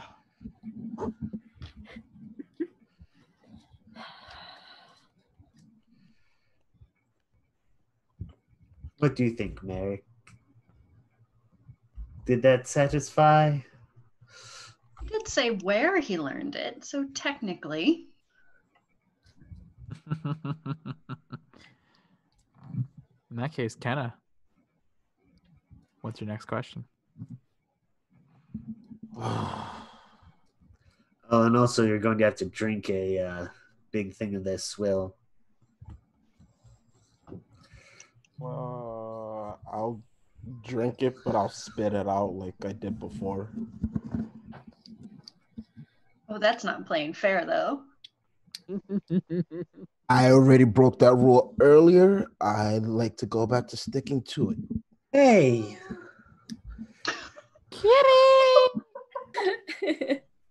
Kitty, kitty. Hey, darling. Not fuck up my Christmas tree. All sorts of cat mayhem. Sorry, Poe's small enough to get into trouble with it, and I really don't want to have it fall over like it did that one time. I think my question will probably go for Marks. Mm-hmm. I think it has to be Rue, or it has to be Crow. No, Crow. Okay. Crow hasn't answered the question yet. Marax hasn't either. Marax went Indeed. first. I shouldn't have said that because I could have gotten away with not having to answer one. But No, I was already keeping track of like who so I was like, I could. I What's was wrong, too. baby girl? Yeah. So I think my question for Max would be, you obviously know my tricks. You probably know the way yourself. When did you start? When did you start using that way of life? which way of life, darling? If you're going to ask a question, you might as well be clear about it. When did you start experiencing the force basically and using it for your own gains, obviously? I've never used the force for my own gains. Also Ooh. used the gains for others. Quite possibly. So How interesting, though, that you talk about using the force for your own gains. That's a very sinister philosophy, some would say. Almost palpably evil. Not if applied correctly. To use such a grand thing for one's own gains. Well, if you think that's in the matter of good, why not benefit from it? Why not do the right thing regardless of one's own benefit or not? Because there isn't really much good in this world anyway, and any that can be done should have a reward for it. I'm beginning to get more of a sense of why you were on Sky City.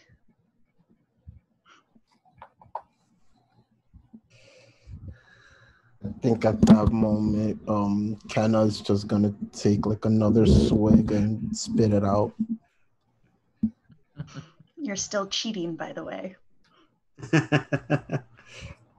Maybe privately you can make me. Oh.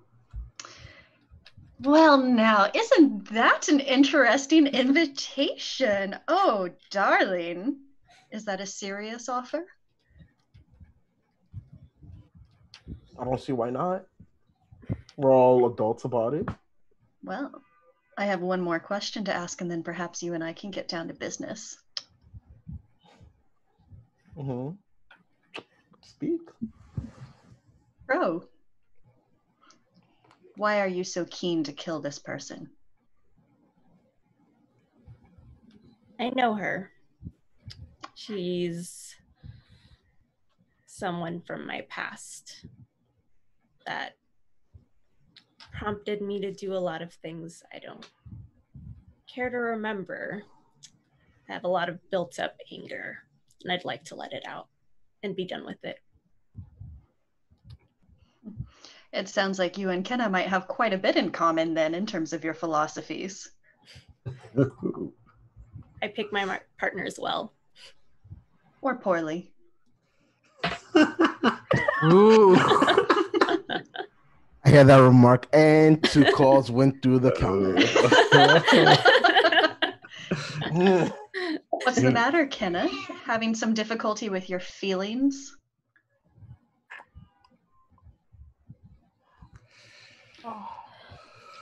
I will say, if you do another round of this, I'm gonna have you all start rolling this time. Okay.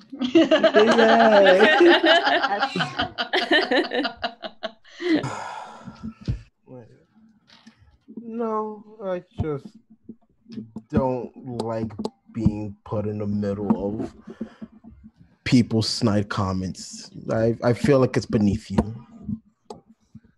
I can think of one more thing I'd like to have beneath me.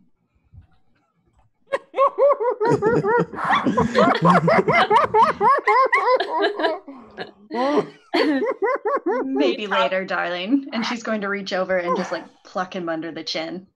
I think at that moment he'll do like a low purr about it. He'll do a light purr like, I mean, if you want to go for the ride, it's fine.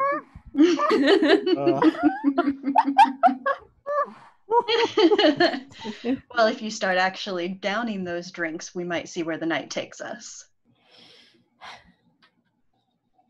Anyway, that's one round. Crow, would you like to Oh, but you didn't get to ask a question, did you? Mm-mm. No, you just went, but my question's for you, Merrick's. Everyone wants to know about me. I noticed these force powers that you were using earlier. What is it that you did before you got on this job? Rerolling pain or regrets? Regrets. All right, then you got to roll over. Oh, I got my number exactly. I don't remember what that means. You experience painful regret. Ask me a question, and I'll be honest with you. Something along the lines of, how did I hurt these people? Is there a way I could make things right? Could they ever forgive me? How could I seek revenge? I'm going to say, could they ever forgive me is the question. All right. Let's play this out. And we'll see what the answer is. Oh gosh, now Merrick's has to be honest and she can't just flirt her way out of it. Nope. Nope. It was working so well as a player. I'm like, really? No one's going to call me on this? Merrick's is going to say, I used to work for a very high profile employer, one might say, and was sent to do things that weren't always above board. It slides very nicely into my current life, but now I get to do it for myself, one might say. And then one day I was asked to do something I wasn't willing to.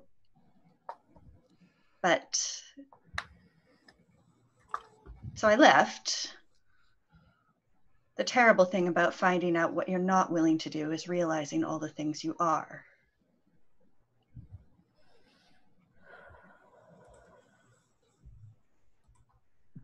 And This is where the honesty comes in.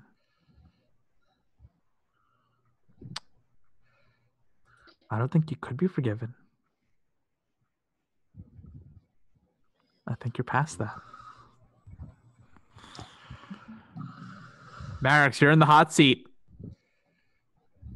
Ask a question to someone.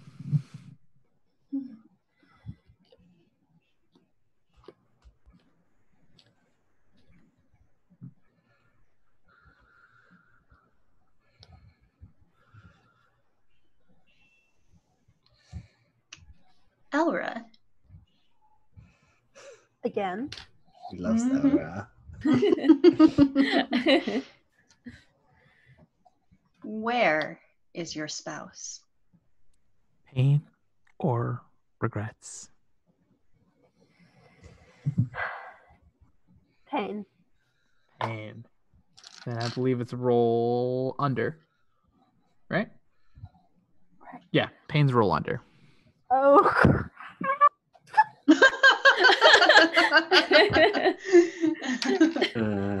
Oh, okay. I rolled my number. Ooh, again. It doesn't have to be one of the particular questions I listed out. You can ask any question, and I'll be honest with you.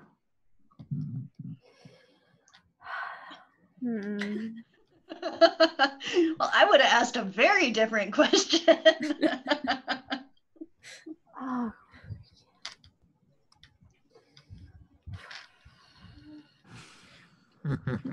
There are like two things that I really want to ask, and I cannot decide which. Going? Okay. Well, I only have dice, so odds. Asking about Shay. Evens asking about the mission. Oh, come on. Evens, mission.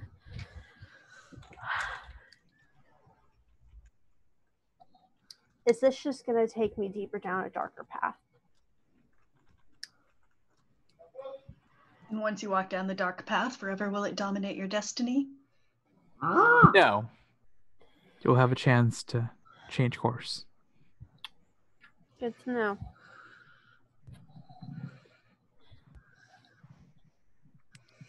You still had a question to answer, though. Yeah, excuse me while I Google planets in Star Wars.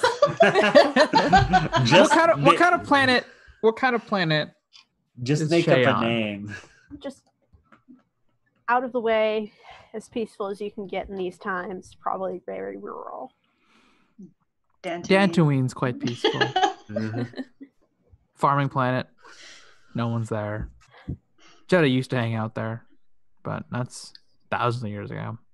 Nothing's there. Yeah. Some stormtroopers showed up, were annoyed there was nothing there, and left.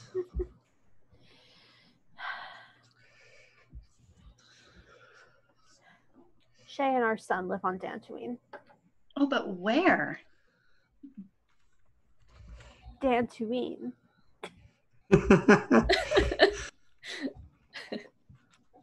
Look, if you're asking for an address on a rural planet, you are not going to get something satisfactory like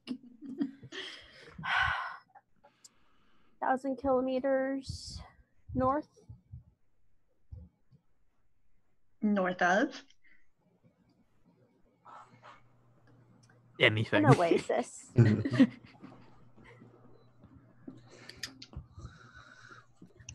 I'll have you know, just in case you're planning on anything.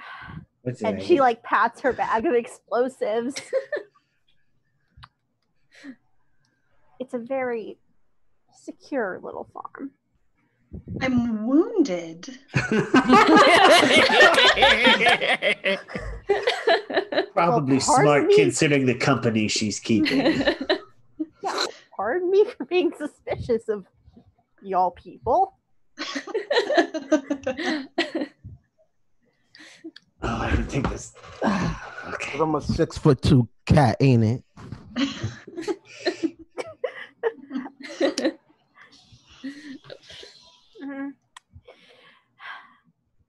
I find the people I find people like you, and she looks at Kenneth, you're more upfront about who you are. People like her, and just gestures at Merrick's, not so much. Ooh. See, the thing about Mareks is they just need to be broken in a bit. Eventually, they understand where their place is. Oh, honey, I've been put in my place before, and it took someone much more powerful than you, and I still broke free. Do you really want to play this game? So I didn't say anything about me doing it. Could have been anybody else. And at that moment, as I grin, I'm just gonna actually take a actual drink from moonshine. You figured out how to swallow. How delightful. From you, what can I say? Oh no, ma'am. I Elra. honestly did not think through the other before I said that. Elra, ask a question of someone. Make it hurt.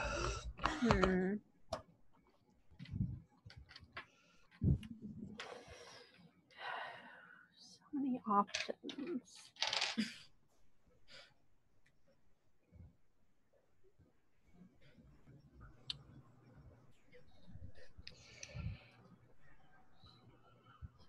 Kenneth. Eh?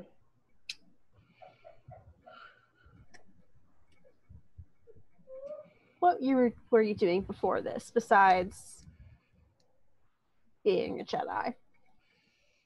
Pain, regrets. So regret. All right, roll over 4. 2d6 or just one? I'm gonna say 1d6. None of you are prepared. I'm gonna use my good die right here. Out of 6. A 6. Oh, wow. Yeah. All right. Your vulnerability is accepted, but at a cost. So before I was a Jedi, I worked for a company. Basically, I was told where to go, collect. If they didn't collect, I used means to get that collection. It wasn't pretty, but I always got the job done.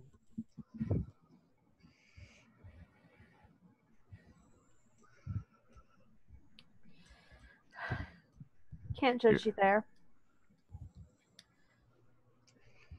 You've all done bad things to make it. Come talk to me when you accidentally watch a whole village set ablaze. Accidentally? Really? Fuck's wrong with you? Was that me or him? That was me at him because Okay. Elra is a little bit of a sweet summer child sometimes.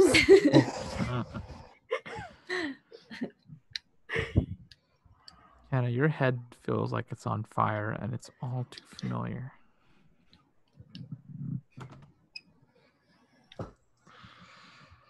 Honestly, with the amount of explosive she has, I'd be surprised if she hasn't set a few towns on blaze. What about you, Cole? How many droids did it take to put you together? Pain, regrets. Oh, pain. Pain. 100% pain. Then roll under. No, yeah, Oh, roll. Roll under on. it too. Excellent. I have really good odds. It was a 5. That's not quite there. In that case, your pain deepens to a 1. Ooh. You Oh, lose. no.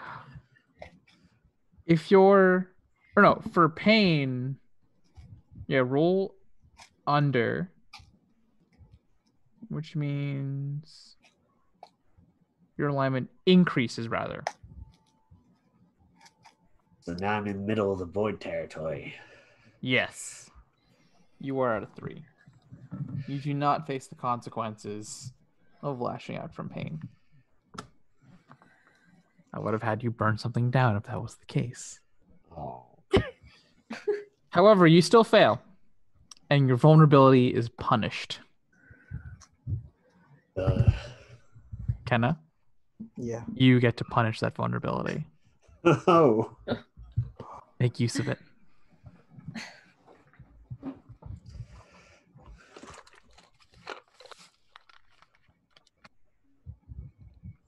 Oh God, there's so many options. Do whatever hurts the most. This part's in character, by the way.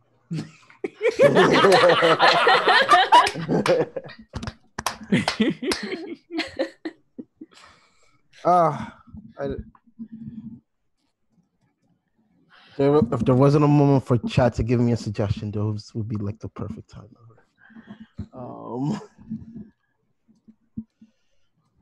How do I want to make this hurt? How do I want to make you bleed? Basically, Bring up all the clones. yeah, I think I'm gonna do that. I'll end up talking about like, so did it take one clone, 10, 20, just to get your will done?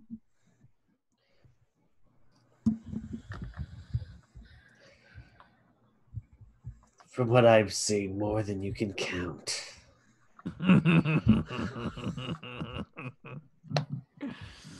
As many as were on this planet.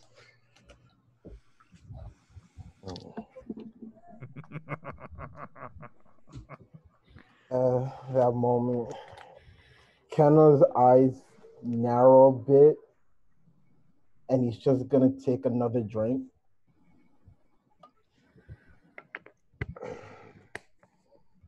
And he's just gonna like not stare daggers at you, but he's gonna be like, I should probably do something, but I'm not. I'm gonna refrain from it. So I'm just gonna just focus on not dying from drinking fire moonshine. Cheers. Apparently after this you'll have a good night. We'll see about that. Who hasn't answered a question yet? Crow? I believe Crow's turn. Yes. What did this woman do? Pain, regrets. Tough.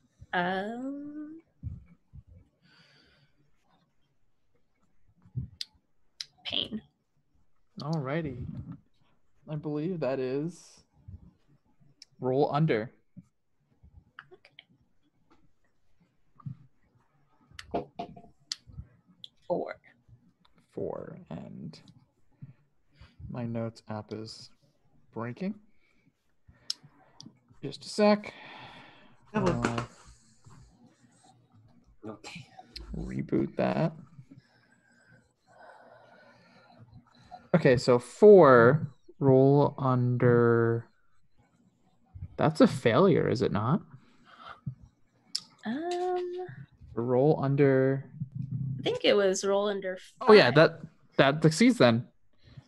Your vulnerability is accepted, but at some kind of cost. What do you reveal? It's a little too much than you would have liked if you were sober.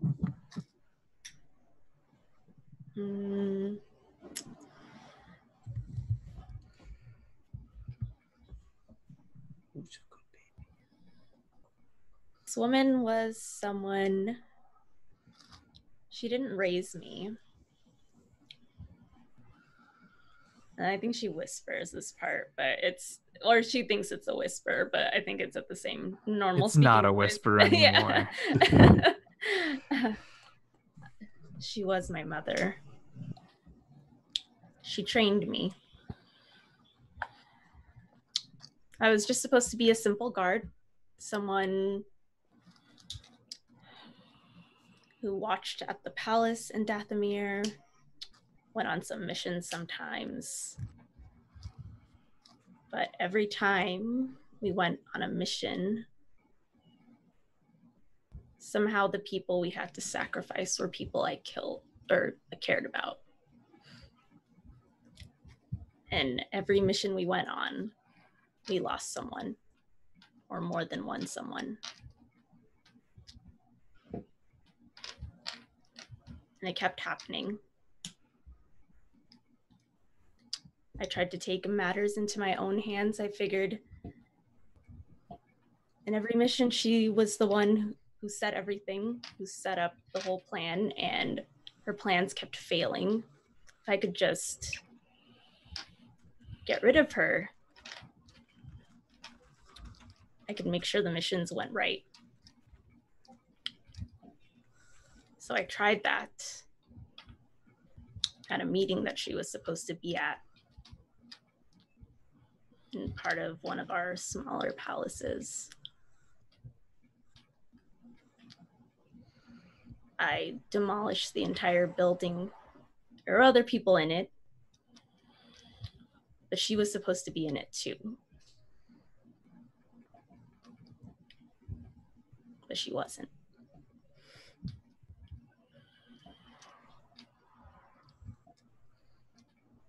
It never works the way you think.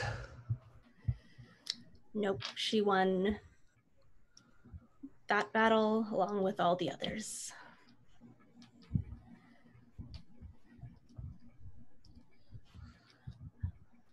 No. Sounds like this time you're going to get her. Yes. And I'll drunkenly say one way or another.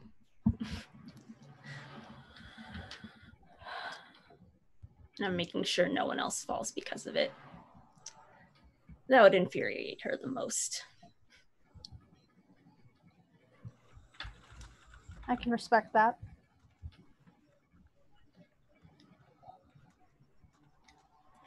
I think she, instead of pouring out a drink, just chugs down a decent amount from the bottle. Merrick's, by the way, hasn't been drinking.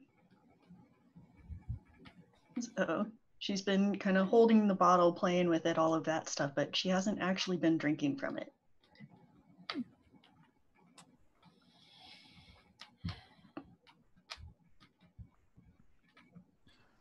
Is there anything you would like to do before we head to the final little area? You know, Merrick, tough talk for someone wanting all of us to drink, but yet here you are just playing with a bottle. I can think of other uses for what's inside than drinking it. Yeah, same idea as me, probably. Well, now I'm curious what your idea is. Judging by the concentration, it would make a very good industrial cleaner. Would. Let's just say it'll ease the process if I need to get rid of some things. I think we do think along similar lines in this regard. I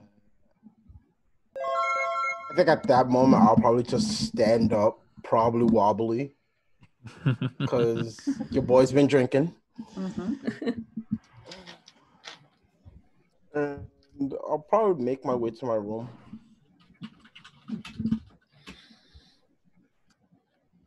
Where does everyone else go?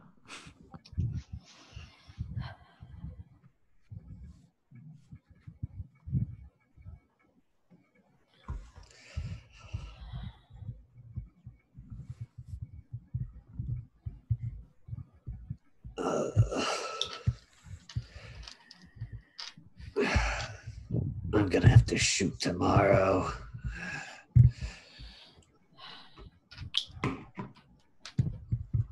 And then I like this. He's going to stagger into a corner and find a power terminal and plug his lower half in.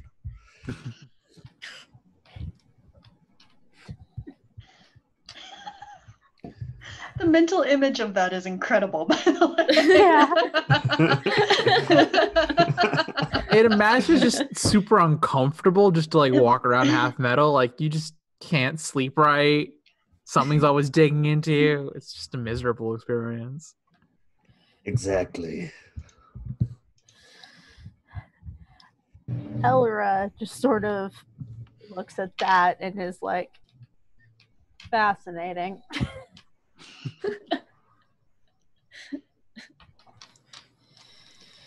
I didn't want to try and recharge on that speeder. I don't blame you. Have a good night. And then she'll head up to her room.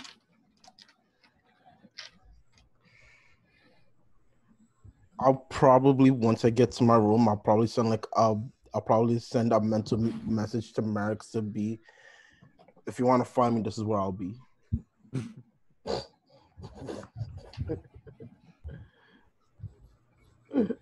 Okay, yeah, that made up my mind. Merrick's will go to Kenna's room and knock on the door.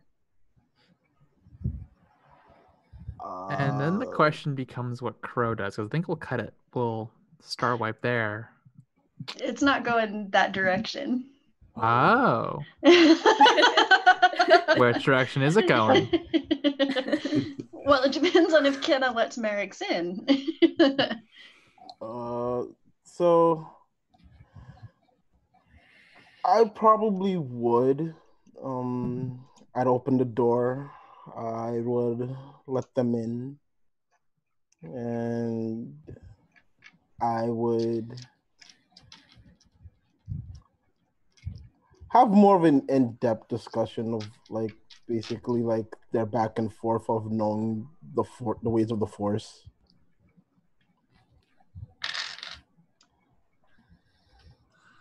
All right.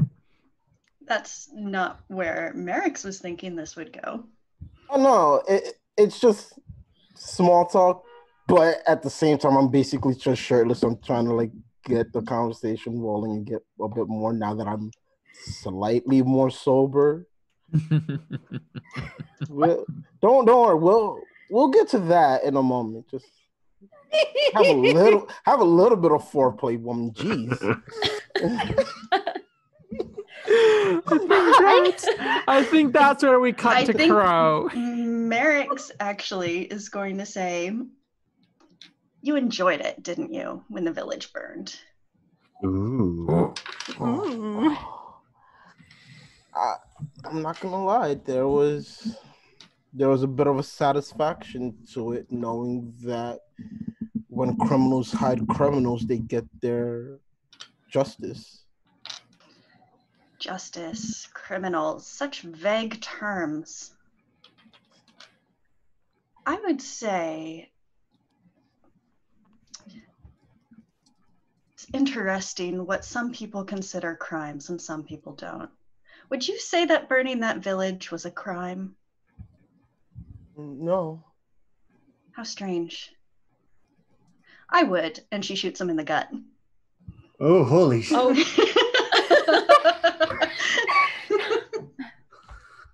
Nice. At that last moment,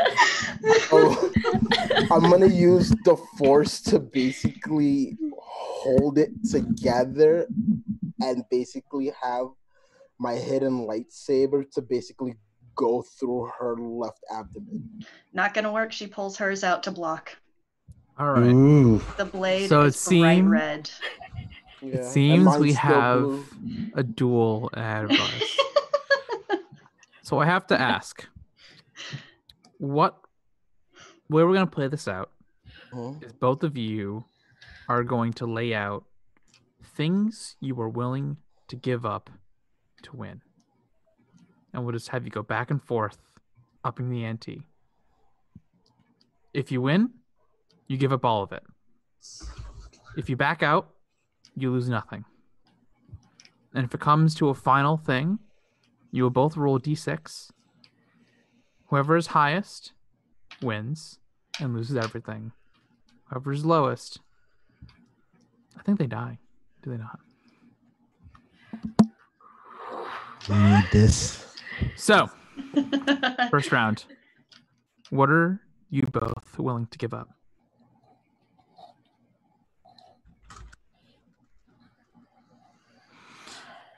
I will let Marix go first, since she instigated. What are you willing to give up to win? I'm willing to give up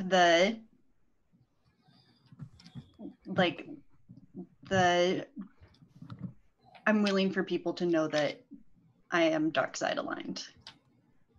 To give up the pretense that there's something better.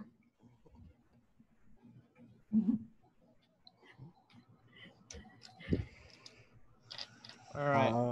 Kenna, Boy. raise the stakes. Come on, Fatty. I'm willing to give up the fact that while it wasn't my idea to have that village burned, just off with a warning, I am willing to admit that I did enjoy the fact that when my prey tried to run, the hunt of it excited me. Kind of already admitted that though. You have to raise the stakes a little bit. You had a small taste of it. I wanted more after. Like, I was gonna basically do it to the whole village. There we go. Not just have one, and it would have been a game for me because that's what I wanted. There we go. Marix.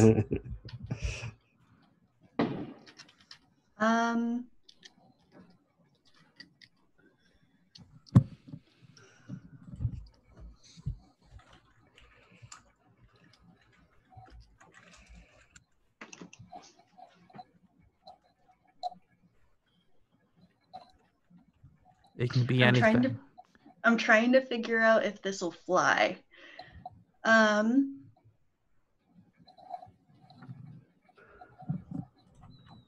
Marix is willing. No, I don't think that's fair, actually. Sorry. It was going to involve another player, and I'm like, no, I don't think that's a fair thing to do here. Let's see. You can give up something physical, emotional, mental, moral. Take your pick.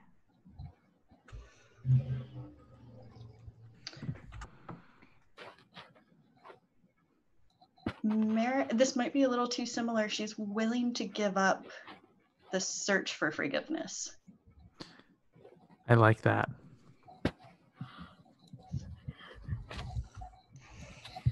He's definitely gonna give up the whole feeling regret of of the village burning, because that really wasn't in his plans. He wanted hard punishment, but not that level of hard punishment. All right. Marix. All right, let's go with chat suggestion. Her left hand. Ooh. Kenna.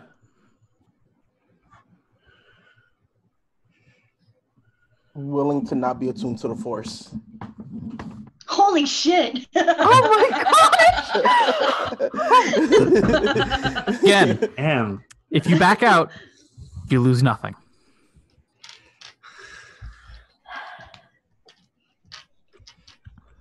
And you can also, you two can agree to roll and settle things that way. Are you ready to roll? Sure. All right. Okay. Both of you roll d6. If it's a tie, you roll again.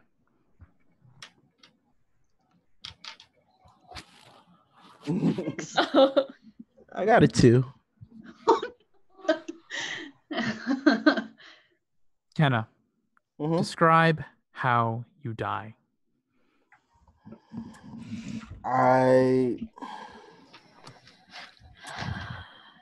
The bullet wound, no, the wound basically took rapid effect and basically like killing my body. And because I chose to not be attuned to the force, I couldn't self-heal. So because of it, I dragged myself over to the chair and I grabbed the lightsaber and I plunged it into the bag that was holding the moonshine, and I just set myself on fire. Gosh. Holy shit, that was way worse than anything I would do to you. I live by fire. I'm gonna die by fire. So that's what happened. It is We back. poetic.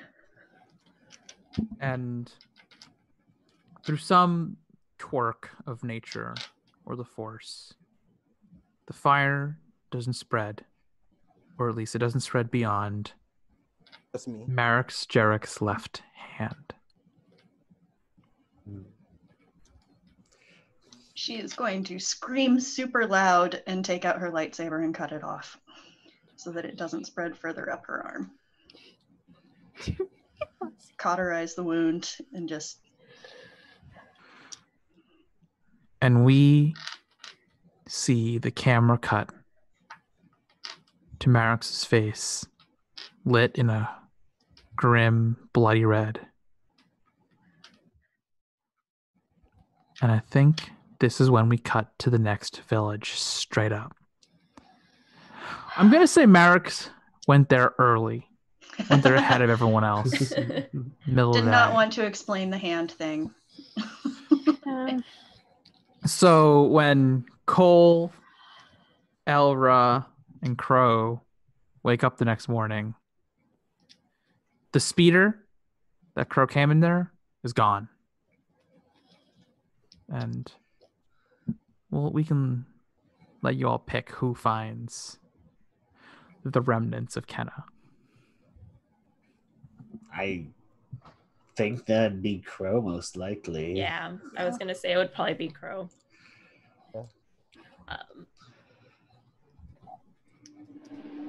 Probably take my lightsaber because I can't use it for shit now.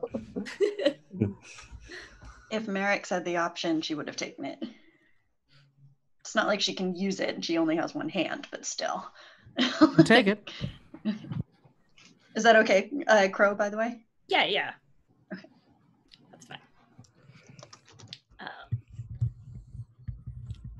Would you have tried to like lock the door behind you or just left in a hurry with everything? She probably would have, she would have locked the door behind her and tried to kind of cover up the mess as much as possible before getting out. She did a lot of screaming, but no one came to investigate right away, so she would have taken time to clean things up. This road's easy enough to break down, though. Yeah, so I think Crow tries to just knock and enter and then doesn't hear anything.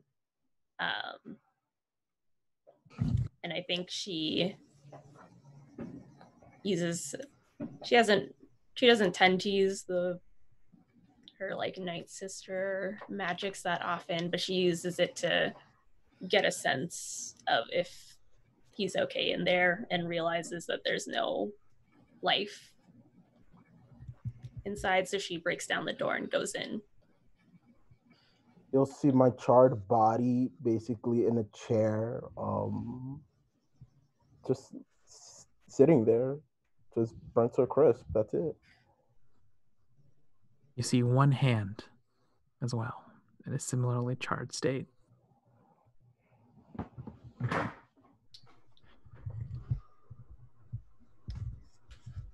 Is there any way that my force powers would allow me to kind of suss out like who that arm belongs to? Yes. It's like in the division, just have an echo going. It's not just an echo, it's a ringing in your head that almost seems to be trying to tear out of your hair and your head. It's unbearable to be in there for more than a couple of minutes. Yeah, she feels that. She wants to leave, but she kind of stays in that pain for a little bit, then closes up and leaves.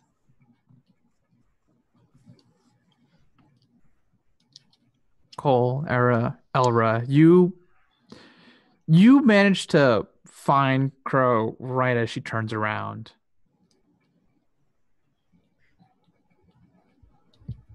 What the? Oh, yeah. Crow just wordlessly opens the doors so they can see. I honestly didn't expect that of her.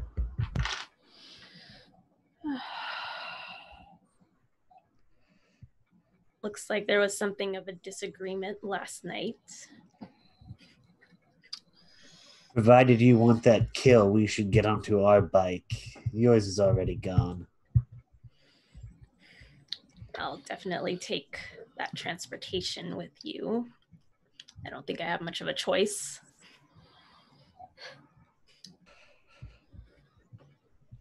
And Don't with that, We aren't too. go ahead. Don't worry, we aren't too bad of a crowd to hang out with.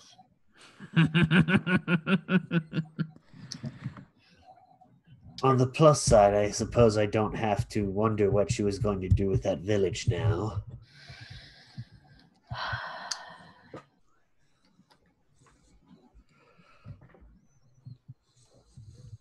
And then we arrive at Zeka Village. By now, the horns and woodwinds have choked into nothing, their air sucked away by the crackling of flame. All we hear are grim cellos heralding the end of something more than what already has ended. There would have been scarcely any villagers left, just hired muscle and leashed scoundrels, the bitter dregs of morality swirling and festering in stagnant pools of napalm and Tabana gas. Supplies that may yet be burning. Marix, what have you done? That was very different from what I was thinking, actually. What were you thinking? That she was going to go and scout. But basically, at this point, they're going to take care of her problem for her. So all she has to do is hang back in the jungle, wait for them to kill this person, and then she can come sweep in and take everything there. Beautiful. In that case, Cole, Elra, Crow, what's your plan of engagement? We'll make this kind of quick. I think Crow sends out a feeler. She's trying to sense for her mother, wherever she is. You find her immediately. She is in the biggest building in the center. All you have to do is leave a trail of blood and destruction in your wake. And since the violence is not an act of vulnerability for you, not for you at any of this point, you can just kill your way there for free. Or let someone else kill their way for you.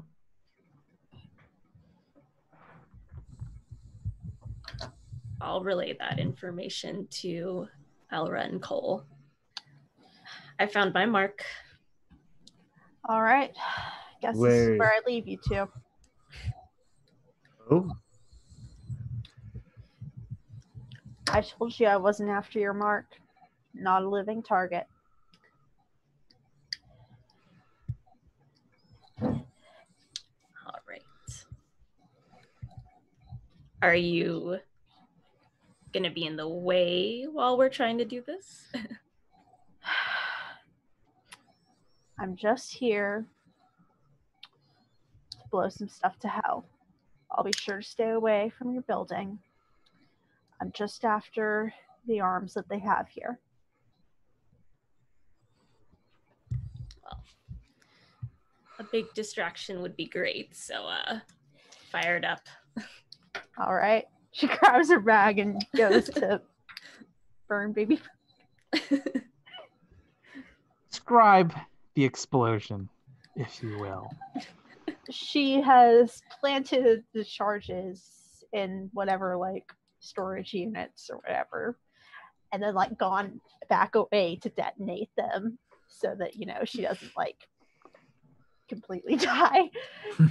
But the burning is very hot, and all of those storage buildings at once just go.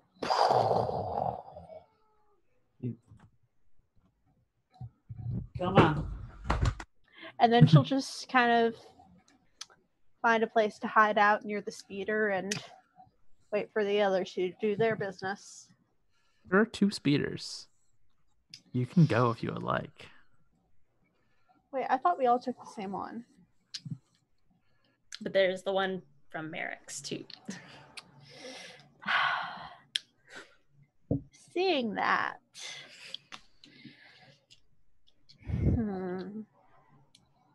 If you leave early, I will have you make one last roll. Just to see if you think to make things right or you find a way to make things right. Yeah, let's do that because I know literally nothing about Dax, by the way. But I'm gonna just take a wild guess that he's not the most upstanding member of society. So How could you think that about any of the people here? yeah, let's go for something.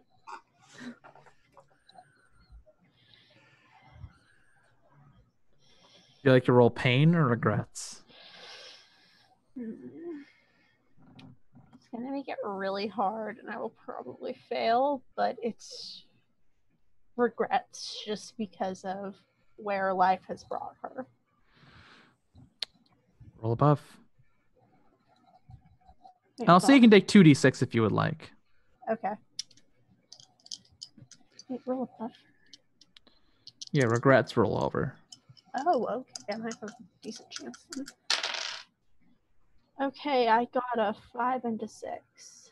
So that's 5. 2 successes because my level was like 2. I thought it was 5. No. Then I might have gotten it wrong. Then it's 2 successes. You get to set things right.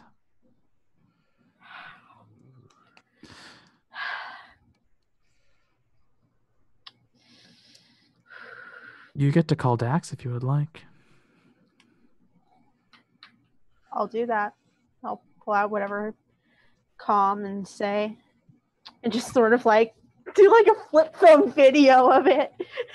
Just like full on disaster and be like, there, done. You just get one message, one word. Hired. All right. Looks like I will be going back to city whose name I did not write down.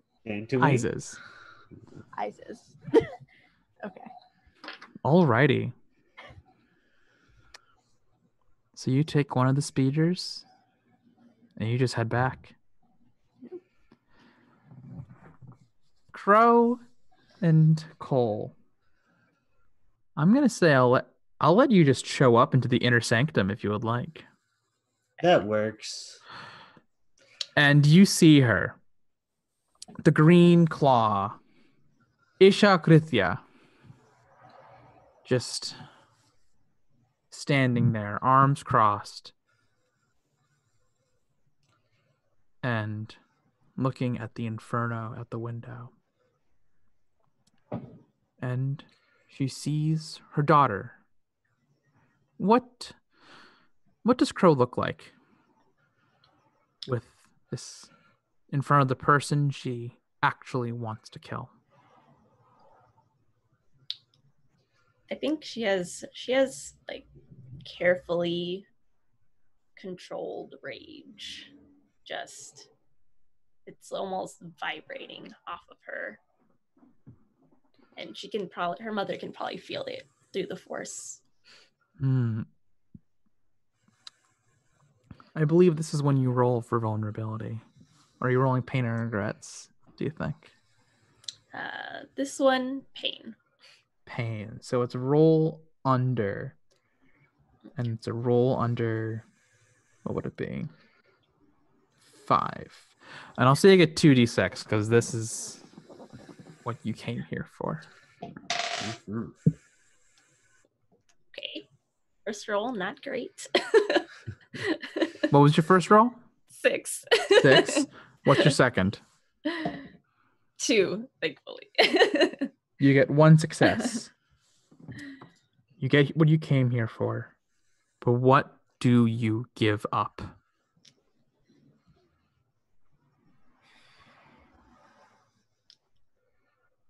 I think because we got to the inner sanctum so easily, I had to kill some people to get here. And that was the one thing I didn't want to have to do.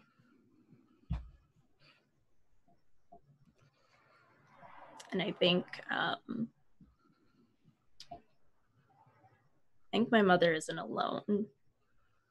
She has another person with her, one of the few people that's still left from my past.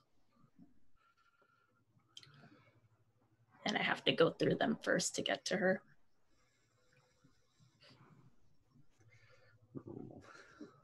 And you look your mother in the eye.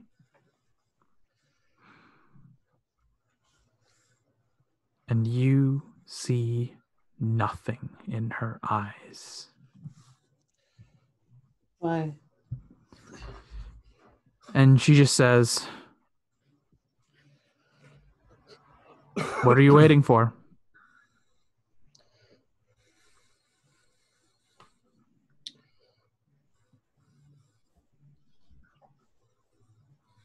I think Crow, like now that it's come to it, there's some hesitation, just a little bit, now that it's almost in her hands and she actually has to see it happen rather than just demolish a building where she doesn't have to actually witness it.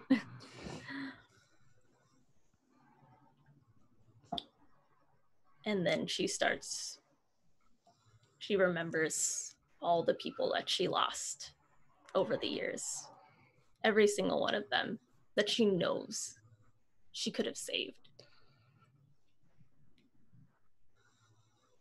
And I think she thinks about using some kind of Night Sister magic, and then she remembers something she saw before, and she force chokes her mother. And you see the life just drained from her eyes. And I must ask you, no roll required. Was this worth it? Was this worth it, Crow?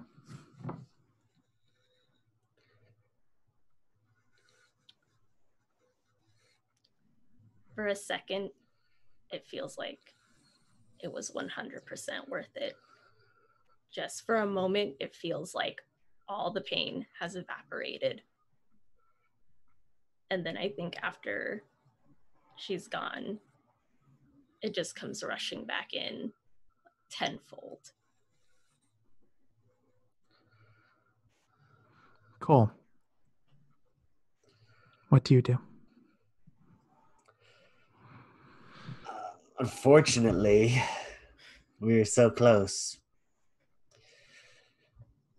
Crow, I'm willing to give up. Actually, I can't give up everything yet. He's one other person he has to worry about.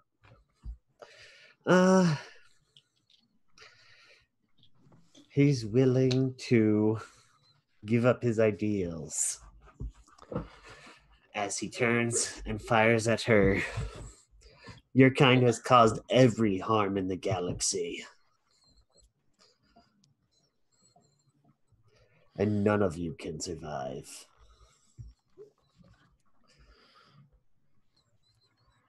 Bro, would you like to fight back? Yeah. Once again, we're going to do this. Cole, you instigated. What are you willing to give up to win? See, it was gonna be a lot easier, but now I have two different people he's got to try and hunt down. That's too easy. He already gave that up. He only has the one secrets left. He was a willing participant in the Confederacy. None of this conscripted. He helped them through the atrocities as a true believer. And he is fully culpable for everything that entails and all the horrors brought upon the galaxy. There are always literal pieces of you could give up. Oh, we'll get there.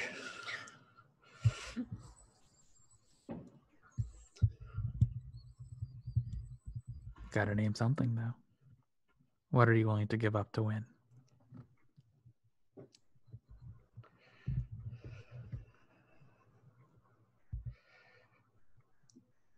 It didn't work. So let's see. He's gonna. You can spitball, but I can tell you if you need to raise the stakes. Yeah, I was trying to think of what I had. My original plan wouldn't work, so we're gonna go easy. His human arm, or not human, but his biological arm that's left. We'll start there. All right. Crow, what are you giving up? Her memories of the people she cared about.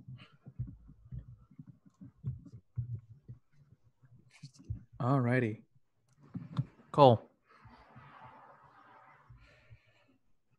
Let's see.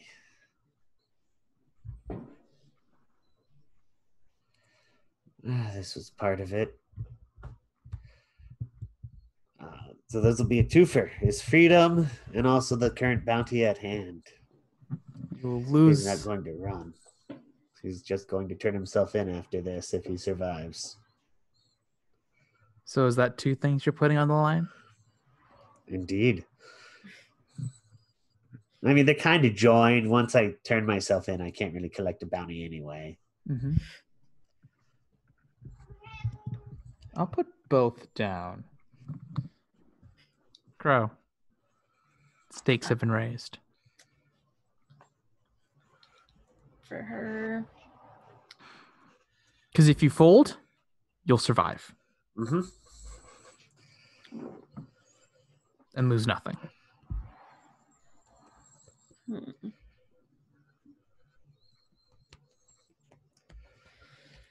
I'll raise the stakes. I think for Crow, it's the acceptance that had her mother stayed on Dathomir, she would have destroyed until she got her. She would have kept going. That your mother would have kept going. She would have kept the way she demolished that building. She would have kept sacrificing people until she got her mark on her mom. Mm-hmm. One more.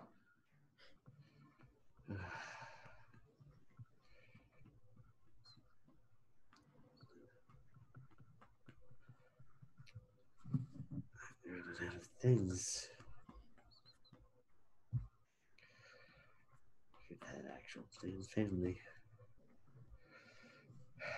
One more thing, Crow.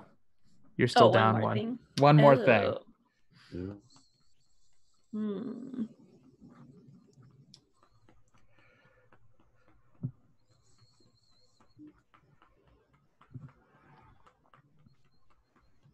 Can be an arm. Can be an eye.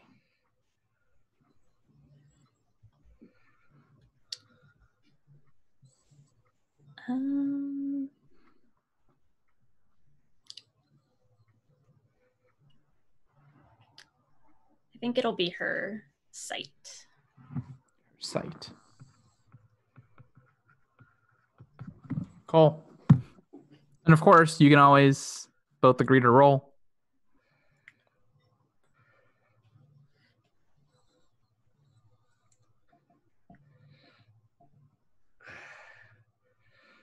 This sounds weird, but I think I'm going to have to withdraw because I think there's one other Force Sith user he wants to find before this all ends. And he'll settle for a eye shot. All right.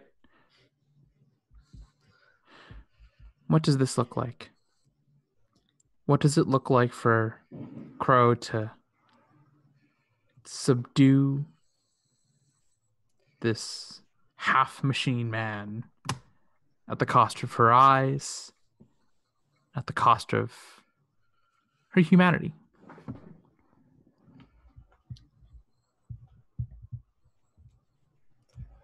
I think it looks like that. Like when she turns to Cole, she doesn't look like herself anymore. Like there's whatever like there was of that personality is gone. I think killing her mother just affected her a lot. It didn't give her any of the things that she was expecting to get, and now she's just gone out of control. But I think because of that, she's kind of, maybe she's trying to also kill Cole, but it doesn't quite go right, and that's why she only injures him. In fact, Cole, you lose nothing. You just flee. As the entire sanctum burns with green flame.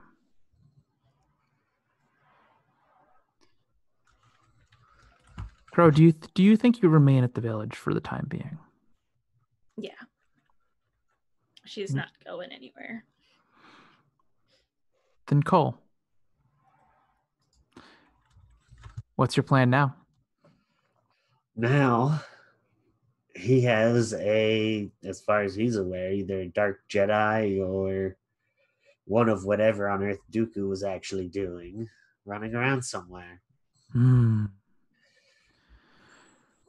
Well, as you look around the flaming carnage that was Zeka Village, you notice that all the speeders to take you out of here are gone.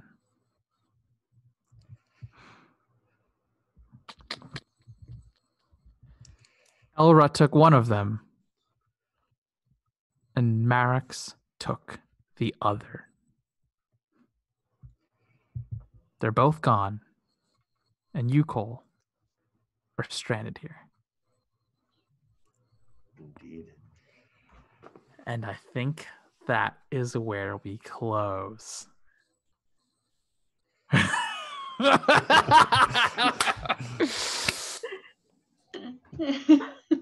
Holy shit. That last duel Holy was shit. intense. Holy shit. That is not where I expected that to go, but holy shit. I was not expecting any of that. It was amazing. Neither. I wasn't until near the end.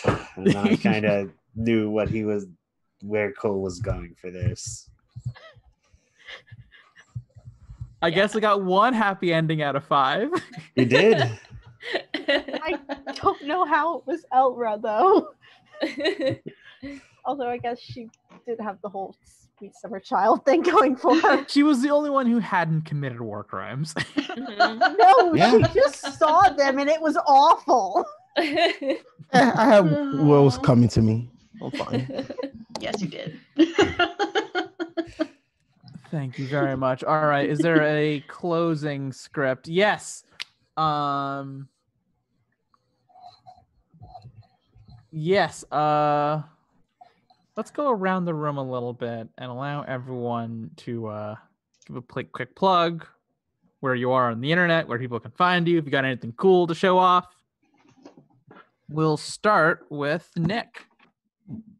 I'm Nick again. I am on Twitter at fell_strike and Twitch as well. I haven't been streaming lately because of some technical stuff I'm slowly working out. I also play on a Star Trek stream that you might hear a bunch of because Ulfrig and Kristen both also are in it. It's on Saturdays, 6 p.m. Pacific time.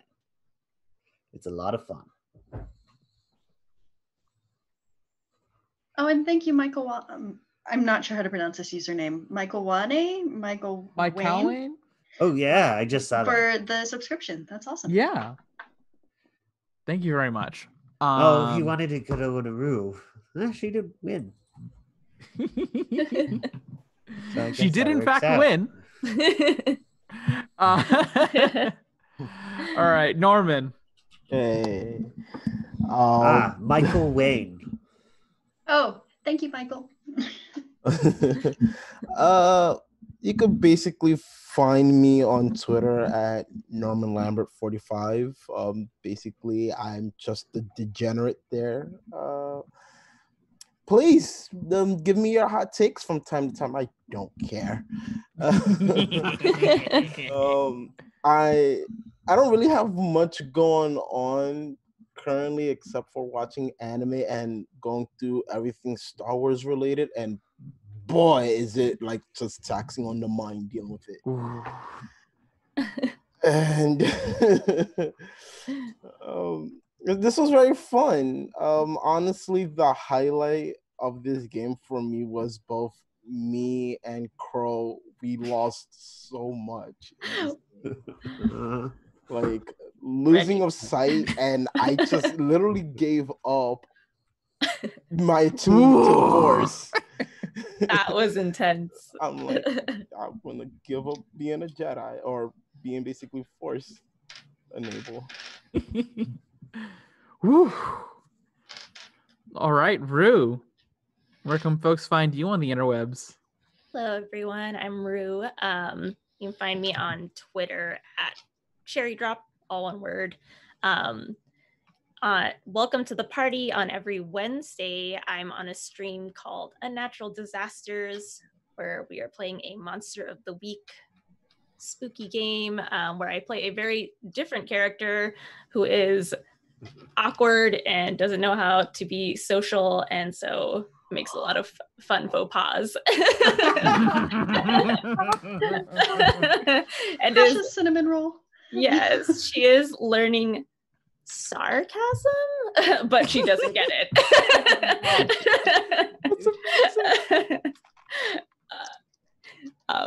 So yeah, you can check me out there. And then also this week, I will be on Critical Bits on their Pasión de las Pasiones weekly game as a guest, and that should be fun. I will be playing the La Empleada playbook, where I will probably also be playing some sort of naive cinnamon roll. So thought I'd get all my intense emotions out in this game. Your murderous rage. Glorious, glorious. Ulfrig. Hello, yes, I go by Ulfrig on the internet, so you can mostly find me hanging out on the Welcome to the Party Discord. I am also in the Saturday night Star Trek game with Nick and Kirsten. And Thursday nights, I play a Star Wars campaign here on Welcome to the Party, DM'd by Jago. The one, the only. Has some pain and regret, but also like giggles and lesbian sex. So it's disaster lesbians saving the galaxy. If that doesn't pique your interest, okay, another game is a game for you. It makes me cry regularly. So 6 You're p.m. human. Pacific, 9 p.m. Eastern for that start time. And thank you all for the game tonight. Yeah. And Kirsten. Hi, I'm Kirsten. You can find me on Twitter and Instagram at Kirsten Crafts. Crafts is spelled with a K because the one spelled with a C was unfortunately taken. And I am also on that Star Trek stream with Nick and Ulfrig Saturday at 6 p.m. Pacific time. Thank you all so much. This was awesome. And also, yes, my name's Ajay. I am at Ajay Pandey. Yeah, I am writing a system called Bolt, which is a fun little D10, D4 Heartbreaker So role-playing cool. game system for any setting you like. It is at Bolt_RPG if you want to find it. Now, I should do something I didn't do during the break, which is thank our patrons. Every patron who donates more than $10 a month gets a special thank you. We want to go on to give a shout out to these absolutely wonderful people, especially those in the host with the most tier, just for making this channel possible. Huge thanks to Anino, Michelle E, Nerdy T, Donald G, Jack C, and Andy T. Thank you so much for making this stream possible. I apologize for not calling you out during the middle of the session when I should have. Once again, thank you to everyone who followed, subbed, hosted, rated. Like this is huge. I'm so glad you're all here. And finally, please join the Welcome to the Party Discord. It's fantastic. We've got a new logo like this morning. The Patreon is fantastic for supporting these shows, and check out the merch. There's some sweet merch. And who is rating? Devil's Luck Gaming is rating right now. Thank you so much. This has been fantastic. Holy shit. Holy fucking shit. I'm just gonna immediately just like pass out, and I'll probably still be shaking in the morning. This has been incredible. Thank you so much, and have a wonderful night. Drink some water. Take care of yourself. May the force be with you. Also with you. Bye. Bye. Bye.